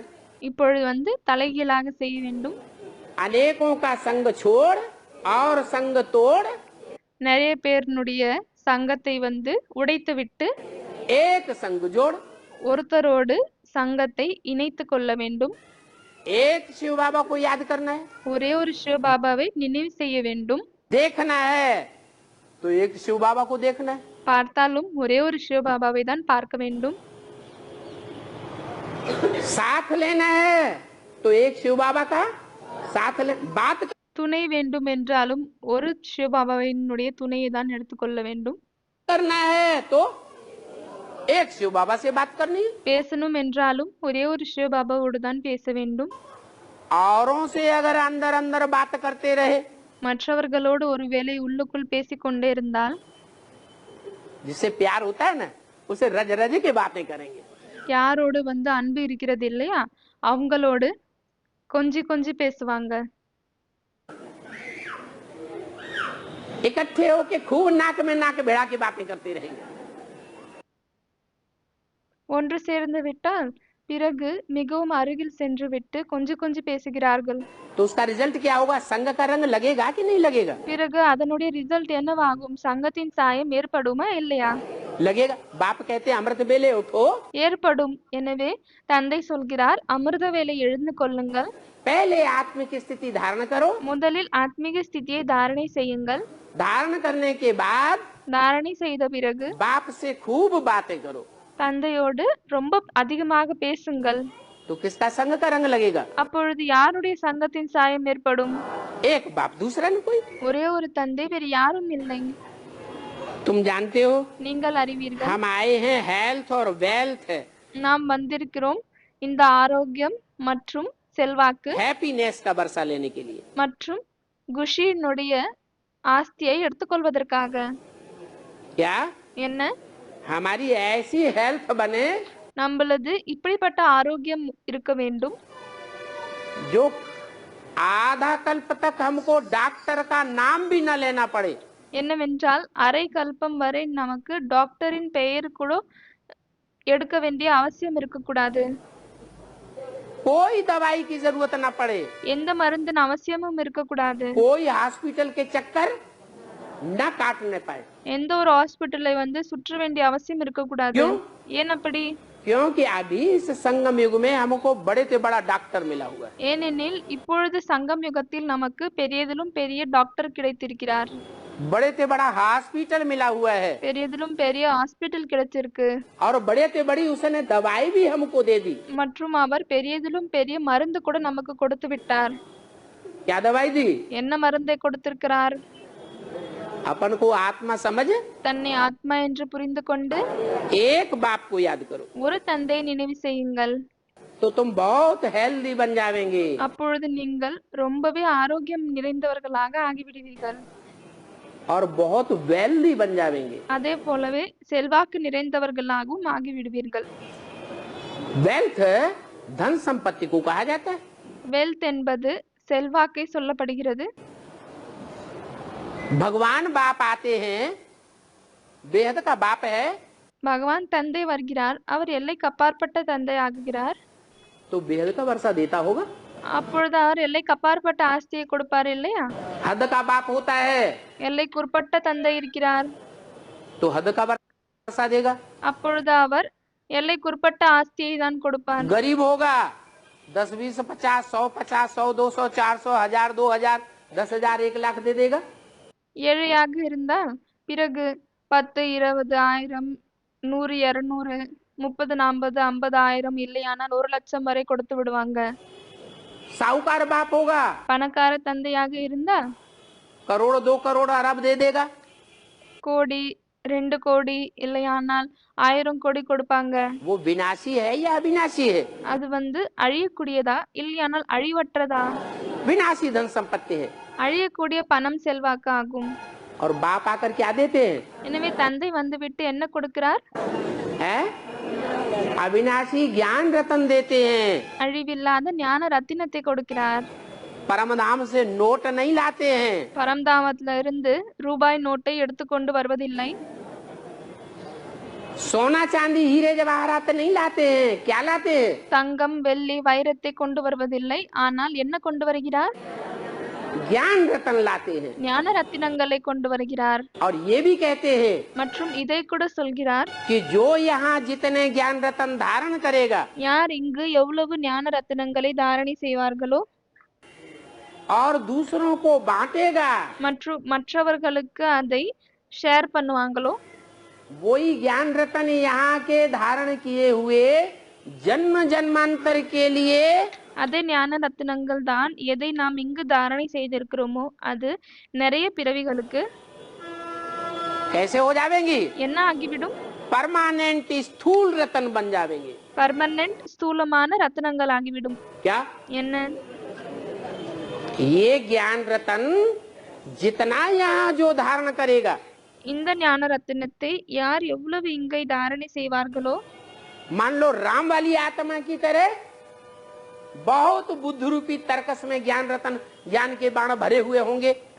இப்படி ஏற்றுக்கொள்ளுங்கள், ஒருவேளை ராமருடைய ஆத்மாவின் போல புத்தியின் நிறைய ஞான அம்பு இருக்கு.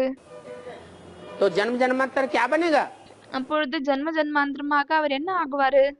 बहुत बड़े से बड़ा साहूकार बनता रहेगा। மிகவும் பெரியதிலும் பெரிய பணக்கார ஆகிக் கொண்டே இருப்பாரு. कभी भी धन संपत्ति की कमी नहीं होगी। எப்பொழுதுமே அவருக்கு பணம் செல்வனுடைய குறைவு ஏற்படாது. इतना प्रभाव है ज्ञान रत्नों का। ஞான ரத்தினங்களின் இவ்வளவு பிரபாவம் இருக்கிறது. तो ये वेल्थ का वर्षा बेहद का वर्षा बाप से मिलता है। எனவே இந்த வெல்த்னுடைய எல்லைக்கு அப்பாற்பட்ட ஆஸ்தி தந்தையிடமிருந்து கிடைக்கிறது. और जिसके पास हेल्थ होगी, மற்றும் யாரிடம் ஹெல்த் இருக்குமோ, जिसके पास हेल्दी शरीर होगा, யாரிடம் ஆரோக்கியமான உடல் இருக்குமோ, तो हेल्दी कर्मेंद्रियां होंगी। எனவே அவங்களிடம் ஆரோக்கியமான கர்மேந்திரியங்கள் இருக்கும். तो कर्मेंद्रियों से ही भोग भोगे जाते हैं। அப்பொழுது கர்மேந்திரியங்கள் மூலமாக தான் போகத்தை அனுபவிக்க வேண்டியதாக இருக்கிறது. तो जब भोग भोगेंगे हेल्दी कर्मेंद्रियों से, எனவே எந்த போகங்களை ஹெல்தியான கர்மேந்திரியங்கள் மூலமாக அனுபவிக்கிறோமோ तो हैप्पीनेस बढ़ेगी या घटेगी? அப்பொழுது குஷி அதிகமாகுமா இல்லையானால் குறையுமா? है बढ़ेगी। அதிகமாகும். अगर हैप्पीनेस कायम रखनी है जन्म जन्मांतर के लिए, ஒருவேளை ஜன்ம ஜன்மாந்திரத்துக்கு இந்த குஷியை நிலைத்து வைக்கணும் என்றால், इंद्रियों को पावरफुल बना के रखना है, இந்திரியங்களை பவர்ஃபுல் ஆக்கிவிட்டு வைக்கணும் என்றால், तो बाप ये तरीका बताते हैं பிறகு தந்தை இந்த முறையை சொல்லிக் கொடுக்கிறார். कि हेल्दी और वेल्दी बनो। என்னவென்றால் ஹெல்தி மற்றும் வெல்தி ஆகுங்கள், ஆரோக்கியம் நிறைந்தவர்கள் மற்றும் செல்வம் நிறைந்தவர்கள் ஆகுங்கள். अगर हेल्दी और वेल्दी बनेंगे ஒருவேளை ஆரோக்கியம் நிறைந்தவர்கள் மற்றும் செல்வம் நிறைந்தவர்கள் ஆகினால் तो जन्म जन्मांतर के लिए हैप्पीनेस मिलती रहेगी। பிறகு ஜன்ம ஜன்மாந்திரத்துக்கு ஹாப்பினஸ் கிடைக்கிறது, குஷி கிடைக்கிறது. तुम जितने भाग्यशाली बनोगे उतना भाग्यशाली और कोई धर्म वाला नहीं बनता है। நீங்கள் எவ்வளவு பாக்கியசாலி ஆகுறீங்களோ அவ்வளவு பாக்கியசாலி வேற எந்த தர்மத்தை சேர்ந்தவர்களும் ஆகுவதில்லை. बोला எனவே சொல்லியிருக்கிறார், सतयुग में तुमको तो अथाह सुख मिलता है, சத்தியுகத்தில் உங்களுக்கு அளவற்ற சுகம் கிடைக்கிறது, अथाह धन मिलता है। அளவற்ற தனம் கிடைக்கிறது. वहाँ तुम 21 पीढ़ी सदा सुखी रहते हो। அங்கு நீங்கள் 21 பீடிகளுக்கு மிகவும் சுகமாக இருக்கிறீர்கள். ये सदा सुख का वर्षा இந்த சதா சுகத்துக்கான ஆஸ்தி तुम यहाँ की धारणा के आधार पर लेते हो। இங்க இருக்கக்கூடிய தாரணாவின் அடிப்படையில் எடுத்துக்கொள்கிறீர்கள். बुढ़ापे बिगर वहाँ कोई मरेगा ही नहीं।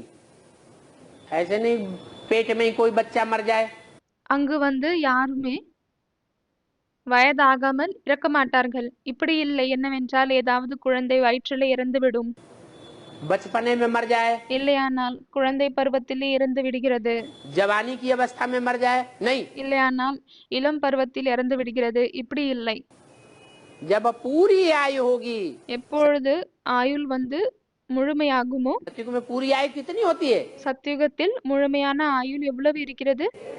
150 साल के लगभग आयु होगी, 150 வருடம் கிட்டத்தட்ட ஆயுள் இருக்கும். तब ही शरीर छोड़ेंगे। அப்பொழுதுதான் உடலை விடுவார்கள். यहाँ तो देखो बैठे बैठे अचानक मर पड़ते हैं, இங்கு பாருங்கள், அமர்ந்து கொண்டே திடீர்னு இறந்து விடுகிறார்கள். कोई गर्भ के अंदर ही मर जाते हैं। சிலர் கர்ப்பத்துக்குள்ளே இறந்து விடுகிறார்கள். वहां तो दुख का नाम निशान नहीं होता है, அங்கு துக்கத்தின் பெயர் அடையாளம் இருக்காது. उसको कहा जाता है सुख का धाम। அதைதான் சுகத்தின் தாமம் என்று சொல்லப்படுகிறது. सुख धाम சுகதாமம். उसको कहा जाता है राम राज्य। அதைதான் ராமராஜ்யம் என்று சொல்லப்படுகிறது. अभी है இப்பொழுது रावण राज्य, ராவண ராஜ்யம் இருக்கிறது. ये है दुख धाम, இது துக்கதாமமாகும். और वो है மற்றும் அது सुख धाम, ये है சுகதாமமாகும். रावण राज्य। இது ராவண ராஜ்யமாகும். सतयुग में रावण होता ही नहीं है, சத்தியுகத்தில் ராவணன் இருப்பதே இல்லை. है होता है। இருக்கிறாரா? वहां तो 10 सिरों का राज्य नहीं होता है, அங்கு 10 தலைகளின் ராஜ்யம் இருக்காது. राजा एक होता है कि वहाँ राज्य करने वाले अनेक होते हैं। அங்கு ராஜா ஒருத்தர் இருப்பாரா, இல்லையானா ராஜ்யம் செய்யக்கூடியவங்க நிறைய பேர் இருப்பாங்களா? एक राजा होता आज, ஒரு ராஜா தான் இருப்பார். இன்று आज இன்று जितने मिनिस्टर बन गए उतने सब राजा बन गए। யாரெல்லாம் மினிஸ்டர் ஆகிட்டாங்களோ அவங்க எல்லாருமே ராஜா ஆகிட்டாங்க. हर मिनिस्टर बैठ करके नए नए कानून बनाता रहता है। ஒவ்வொரு மினிஸ்டரும் அமர்ந்து கொண்டு புதிய புதிய நியமங்களை உருவாக்குகிறார்கள். आज कानून बनावेंगे, இந்த சட்டங்களை உருவாக்குகிறார்கள். कल दूसरा मिनिस्टर आवेगा, कानून நாளை வேற ஒரு மினிஸ்டர் வருவாங்க, அவங்க அந்த சட்டத்தை बिगाड़ देगा। கலைத்து விடுவாங்க. तो बाप எனவே தந்தை तुम्हारी बुद्धि में 84 के चक्र का ज्ञान डालते हैं। உங்களுடைய புத்தியில் 84 சக்கரத்தினுடைய ஞானத்தை கொடுக்கிறார். उससे तुमको बहुत खुशी होती है। அதன் மூலமாக உங்களுக்கு ரொம்ப குஷி ஆகுது. तुम जानते हो हम नई दुनिया अर्थात विश्व के मालिक बनते हैं। நீங்கள் அறிவீர்கள், நாம் புதிய உலகம், அப்படியானால் உலகத்தின் எஜமானர்களாகுகிறோம். गीता में भी भगवान वाच है, கீதையிலும் பகவான் உவாச் இருக்கிறது. हे बच्चों ஹே குழந்தைகளே, देह सहित देह के सभी संबंधों को छोड़ दो।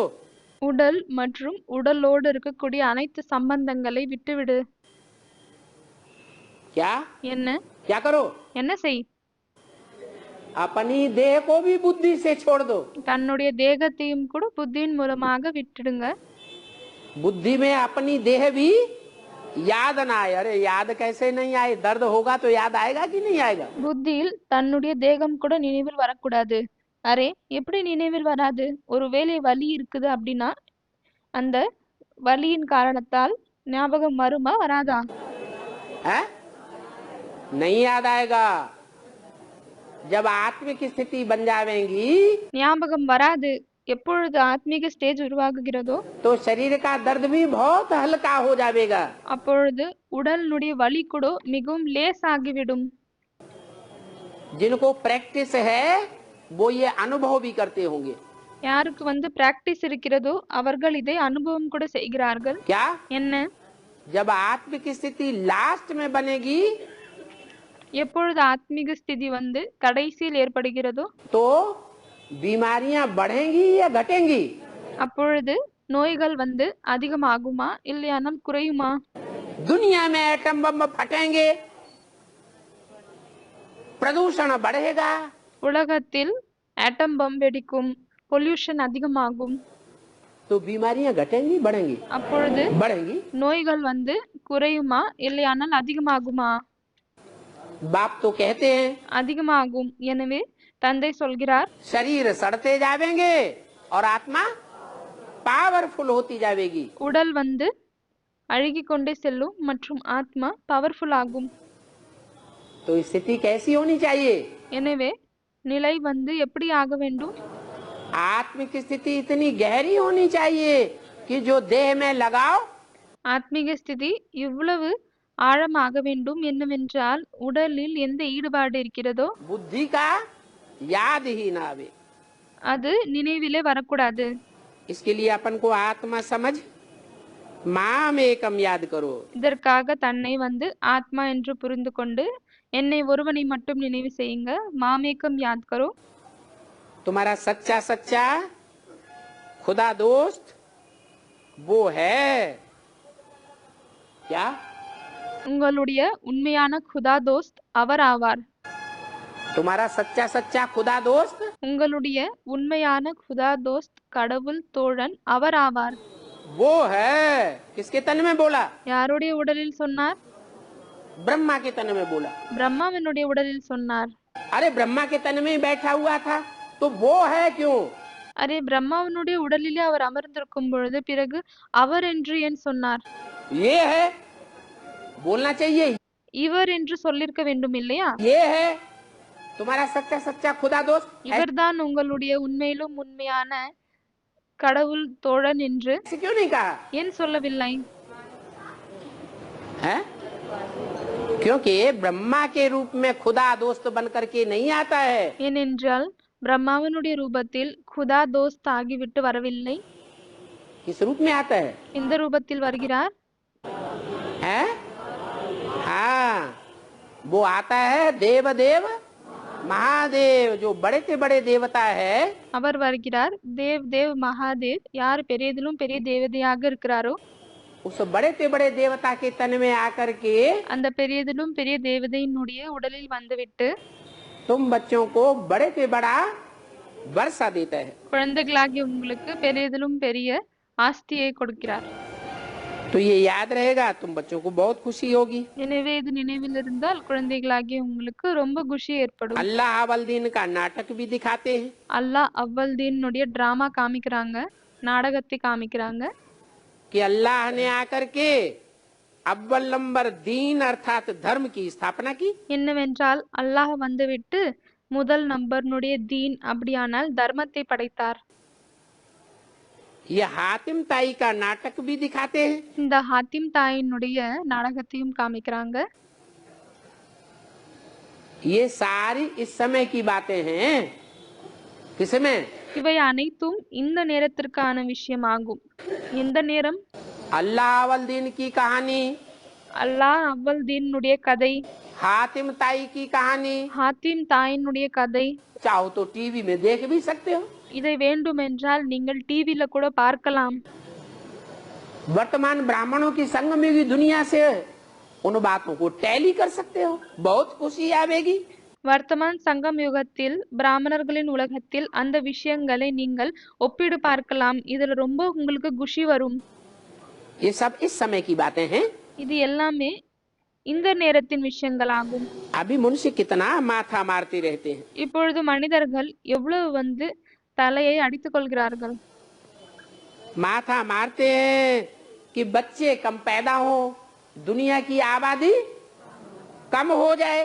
என்னவென்றால் உலகத்தில் இந்த மக்கள் தொகை குறைய வேண்டும், குழந்தைகள் குறைவாக பிறக்க வேண்டும் என்று தலையை அடித்துக் கொள்கிறார்கள். बेहद का बाप எல்லைக்கு அப்பாற்பட்ட தந்தை कितनी आबादी कम कर देते हैं। எவ்வளவு மக்கள் தொகையை குறைத்து விடுகிறார். है? कितनी कर देते हैं? எவ்வளவு குறைத்து விடுகிறார்? है? अरे नई दुनिया बनेगी அரே புதிய உலகம் உருவாகும். तो कितनी आबादी होगी? है? அப்பொழுது எவ்வளவு மக்கள் தொகை இருக்கும்? 9 लाख। 9 லட்சம் சொல்றாங்க. பாபா கேக்குறாரு 9 லட்சமா? 9 लाख में जाने वाले हो? அப்போ 9 லட்சத்துல போக போறீங்க. वही नई दुनिया याद आ रही है क्या? அந்த புது உலகம் தான் ஞாபகத்தில் வருகிறதா? उससे ऊंची और बढ़िया दुनिया नहीं होती है क्या? அதை விட உயர்ந்த ரொம்ப நல்ல உலகம் வேற எதுவும் இல்லையா என்ன? है? होती है। कौन सी होती है? இருக்கிறதா? அப்போ என்ன உலகம் இருக்கு? हाँ, आप मुए मर गई दुनिया। நாம் இறந்து விட்டால் உலகமே இறந்து விடுகிறது. आज से ही இன்றிலிருந்து ये देह और देह के जो भी संबंधी हैं, இந்த தேகம் மற்றும் தேகத்தின் என்னவெல்லாம் உறவுகள் இருக்கிறதோ उनसे अगर बुद्धि योग टूट जाए, ஒருவேளை அதுல இருந்து புத்தி யோகம் உடைந்து விட்டால், नष्टो मोहा स्मृति लब्धा बन जाए, நஷ்ட மோகா ஸ்மிருதி லப்தா ஆகிவிட்டால், तो समझ लो அப்பொழுது புரிந்து கொள்ளுங்கள் कि दुनिया मर गई। என்னவென்றால் உலகம் இறந்து और விட்டது என்று. दुनिया मर गई மற்றும் உலகம் இறந்து விட்டது என்றால் तो हमारा नंबर 8 में आ जाएगा। அப்பொழுது நம்மளுடைய நம்பர் 8ல வந்துவிடும். बाबा ने तो मुरली में सन 76 के लिए ही बोल दिया था। பாபா வந்து முரளியில் 76க்கே சொல்லிவிட்டார். क्या बोला था? என்ன சொல்லிவிட்டார்? पुरानी दुनिया खलास हो जाएगी और नई दुनिया स्थापन हो जाएगी। பழைய உலகம் வந்து அழிந்துவிடும் மற்றும் புதிய உலகம் வந்து ஸ்தாபனையாகிவிடும். तो ये बात कैसे साबित हुई? எனவே இந்த விஷயம் வந்து எப்படி நிரூபணமாகியது? है? अरे यही एक बात थी, यही एक फिक्रा था அரே இந்த ஒரு விஷயம் தான் இருந்துச்சு. जो प्रैक्टिकल जीवन में कोई ने धारण किया होगा। இதை வந்து आप मुए இந்த லைன் இந்த வரிசை இந்த வாக்கியத்தை வந்து யாரோ தன்னுடைய பிராக்டிக்கல் வாழ்க்கையில் தாரணை பண்ணிருப்பாங்க. என்னவென்றால் मर गई दुनिया। தான் இறந்து விட்டால் உலகம் இறந்து விடுகிறது. उस दुनिया से अपने को मार दिया। அந்த உலகத்திலிருந்து தன்னை கொன்று விட்டால் जीते जी मर गए। உயிர் இருக்கும் பொழுதே இறந்து விட்டால் समझ लिया कि ये दुनिया हमारे लिए मर गई। புரிந்து கொள்கிறோம் என்னவென்றால் இந்த உலகம் நமக்காக இறந்து விடுகிறது. कोई काम की नहीं। எந்த ஒரு வேலைக்கு தகுந்ததில்லை. ये आज नहीं तो कल मरे पड़े हैं। இது இன்று இல்லையானால் நாளைக்கு இறந்து கிடக்கிறது. इनसे अभी हमें कुछ लेना देना नहीं है। இதுல இருந்து எந்த ஒரு கொடுக்கல் வாங்கலும் நமக்கு கிடையாது. चाहे बाहर की 500 करोड़ की दुनिया हो और चाहे அதுகளே வெளியில இருக்கக்கூடிய 500-700 கோடி உலகமாக இருந்தாலும் சரி, ब्राह्मणों की वो सफेद कपड़ों वाली दुनिया हो, இல்லையானால் அது பலே பிராமணர்களின் வெள்ளை துணி கொண்ட உலகமாக இருந்தாலும் சரி, इस दुनिया से हमको कुछ लेना देना नहीं है। இந்த உலகத்திலிருந்து நம்மளுக்கு இப்ப எந்த ஒரு கொடுக்கல் வாங்கலும் இல்லை. तो देखो எனவே பாருங்க, तुम सारे विश्व में நீங்கள் முழு உலகத்திலும் तुम बच्चे குழந்தைகளாகிய நீங்கள் सारे विश्व में कितने रोशन हो जाते हो। முழு உலகத்திலும் எவ்வளவு நீங்கள் ஃபேமஸ் ஆகுறீங்க. ज्यादा से ज्यादा அதிகத்திலும் அதிகபட்சமாக जो नई दुनिया बनेगी, எந்த புதிய உலகம் வந்து உருவாகுமோ 16 कला संपूर्ण, 16 கலைகள் நிறைந்தது, उसकी ज्यादा से ज्यादा आबादी कितनी होगी? அதில் வந்து அதிகத்திலும் அதிகபட்சமாக எவ்வளவு மக்கள் தொகை இருக்கும்? है? है? ज्यादा से ज्यादा आबादी அதிகத்திலும் அதிகபட்சமாக மக்கள் தொகை 10 करोड़। 10 கோடியா? नई दुनिया புதிய உலகம்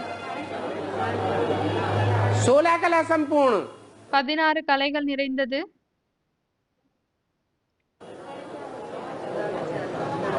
जो पैदा होने वाले बच्चे हैं वो 16 कला संपूर्ण नहीं होते। யார் வந்து பிறக்கக்கூடிய குழந்தைகளாக இருக்கிறார்களோ அவர்கள் 16 கலைகள் நிறைந்தவர்களாக இல்லையா? तो उनको क्यों निकाल दिया? பிறகு அவர்களை ஏன் வெளியேற்றி விட்டீர்கள்?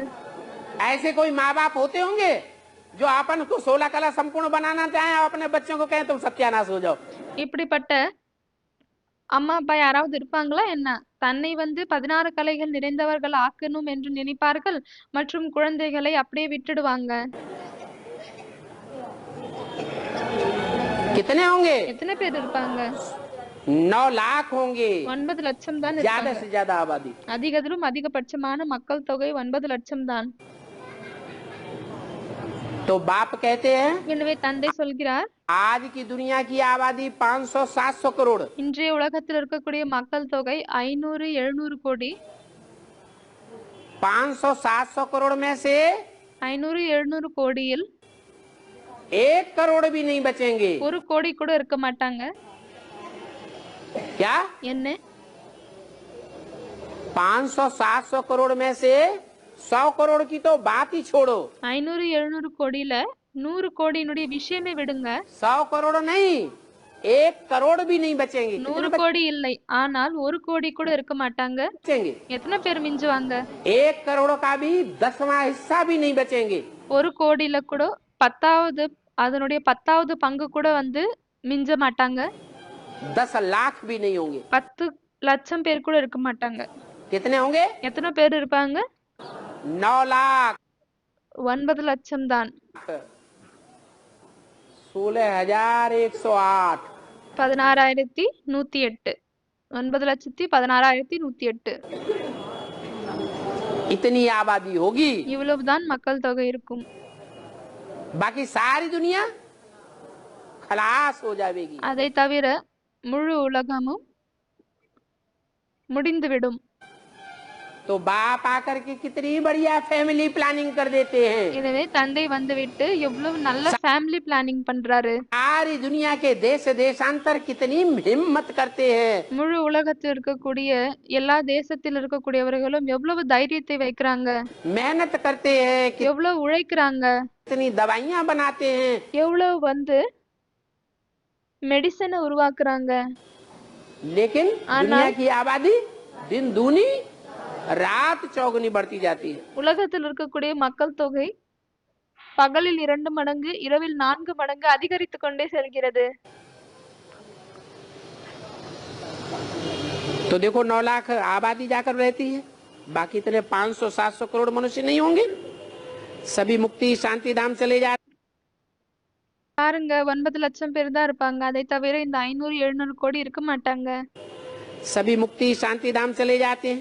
அனைவருமே முக்தி தாம், சாந்தி தாமத்திற்கு சென்று விடுவார்கள். तो ये करामात बाप की है। எனவே இந்த செயல் தந்தையினுடையதாகும்.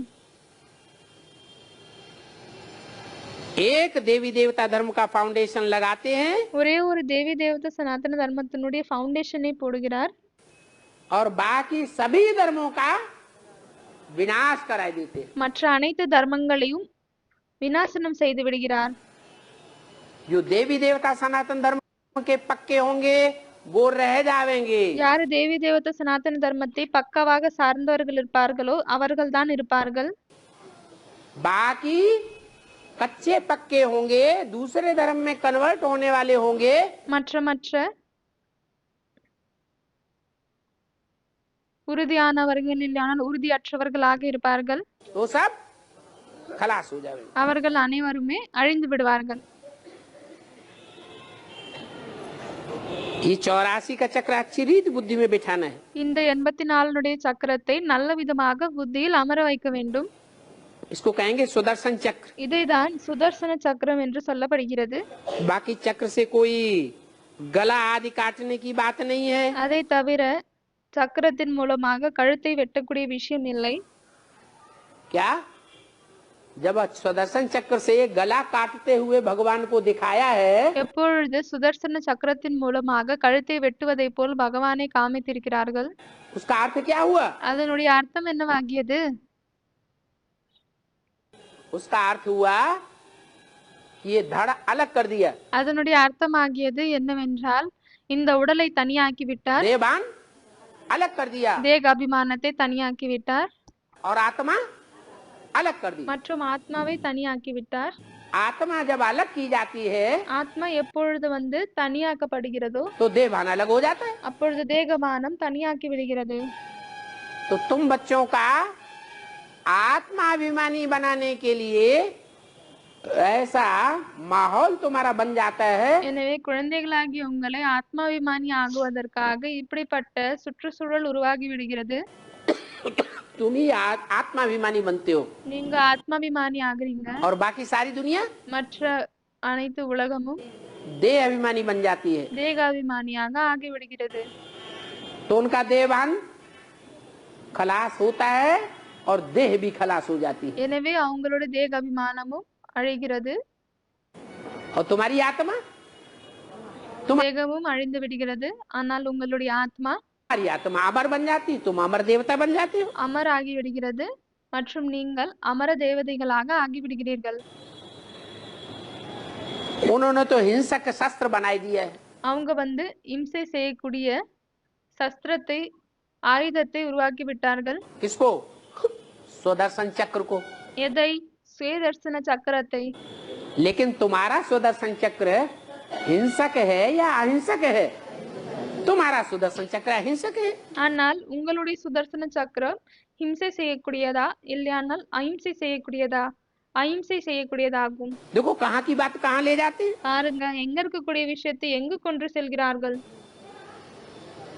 शास्त्रों में श्री कृष्ण के लिए हिंसक बातें लगाई दी हैं।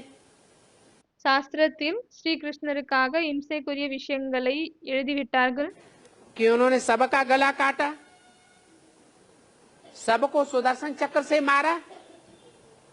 अब मारने का अर्थ क्या हुआ? அனைவருடைய கழுத்தை வெட்டினார், அனைவரையும் அழித்து விட்டார். எனவே இதனுடைய அர்த்தம் என்னவாகியது?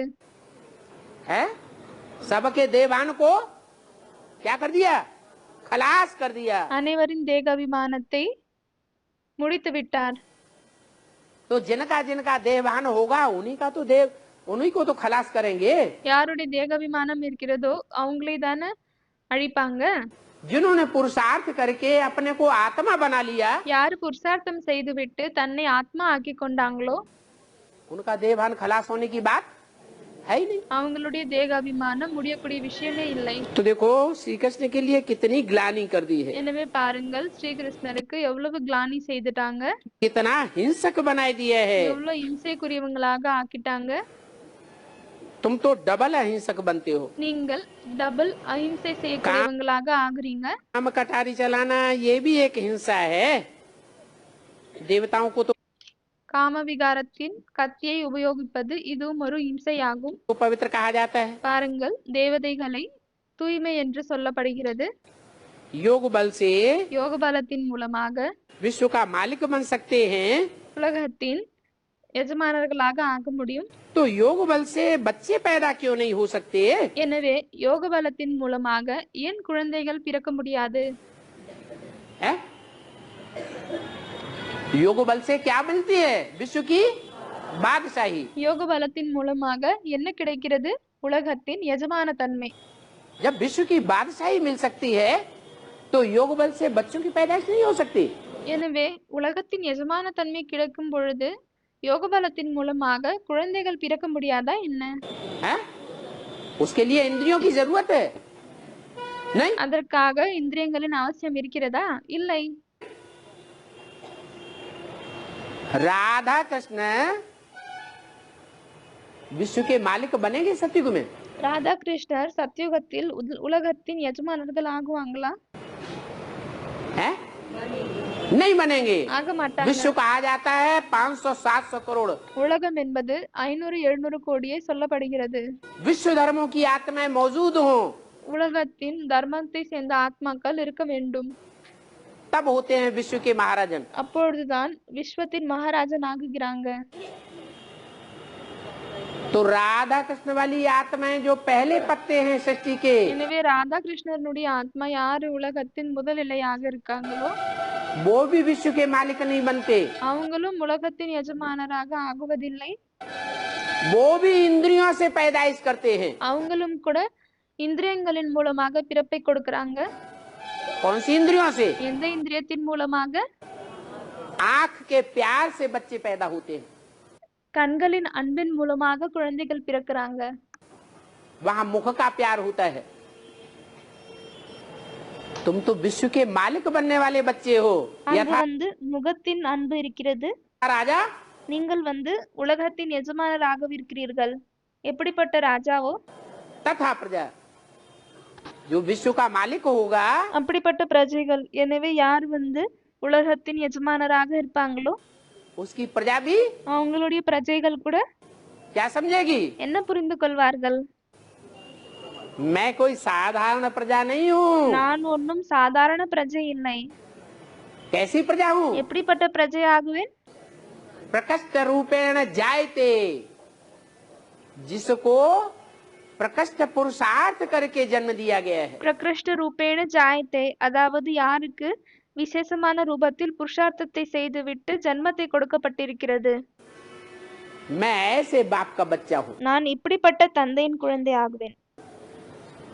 मेरा बाप என்னுடைய தந்தை जैसे परिवार में बच्चे होते हैं, எப்படி குடும்பத்தில் குழந்தைகள் இருக்காங்க क्या समझते हैं? என்ன புரிந்து கொள்கிறார்கள் आपकी दुकान है या मेरी दुकान है? அது தந்தையினுடைய கடையா இல்லையானால் என்னுடைய கடையா क्या समझते हैं? என்ன புரிந்து கொள்கிறார்கள் कोई बच्चा ये कहता है मेरे बाप की दुकान है, मेरी नहीं है। ஏதாவது குழந்தை இப்படி சொல்கிறதா அது என்னுடைய தந்தையின் கடையாகும் என்னுடையது இல்லை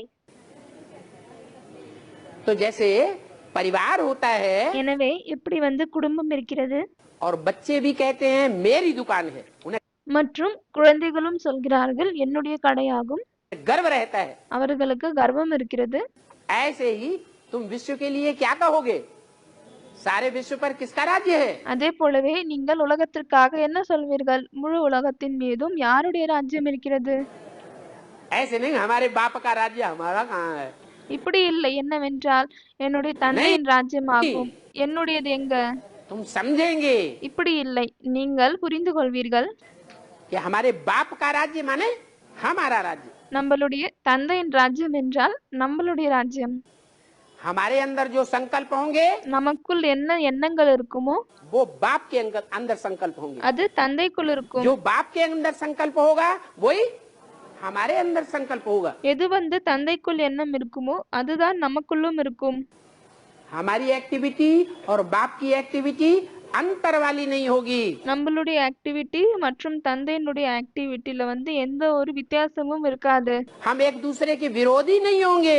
நாம் ஒருத்தர் இன்னொருத்தருடைய விரோதம் செய்யக்கூடியவர்களாகவும் இருக்க மாட்டோம் जो बाप का कर्म எது தந்தையினுடைய கர்மமோ सो हमारा कर्म होगा। அதுதான் நம்மளுடைய கர்மமாகும் तो योग बल से எனவே யோக பலத்தின் மூலமாக तुम क्या नहीं कर सकते हो। நீங்க என்ன செய்ய முடியாது साक्षात्कार होगा, अभी बच्चा होना है या சாட்சாத்காரம் ஏற்படும் என்னவென்றால் बच्ची होनी है। இப்பொழுது ஆண் குழந்தை பிறக்கணுமா இல்லையானால் பெண் குழந்தை பிறக்கணுமா बाबा तो समझते हैं, பாபா புரிந்து கொள்கிறார் अब ये पुराना शरीर छोड़ेंगे இப்பொழுது இந்த பழைய உடலை விட்டால் और गोल्डन स्पून इन माउथ होगा।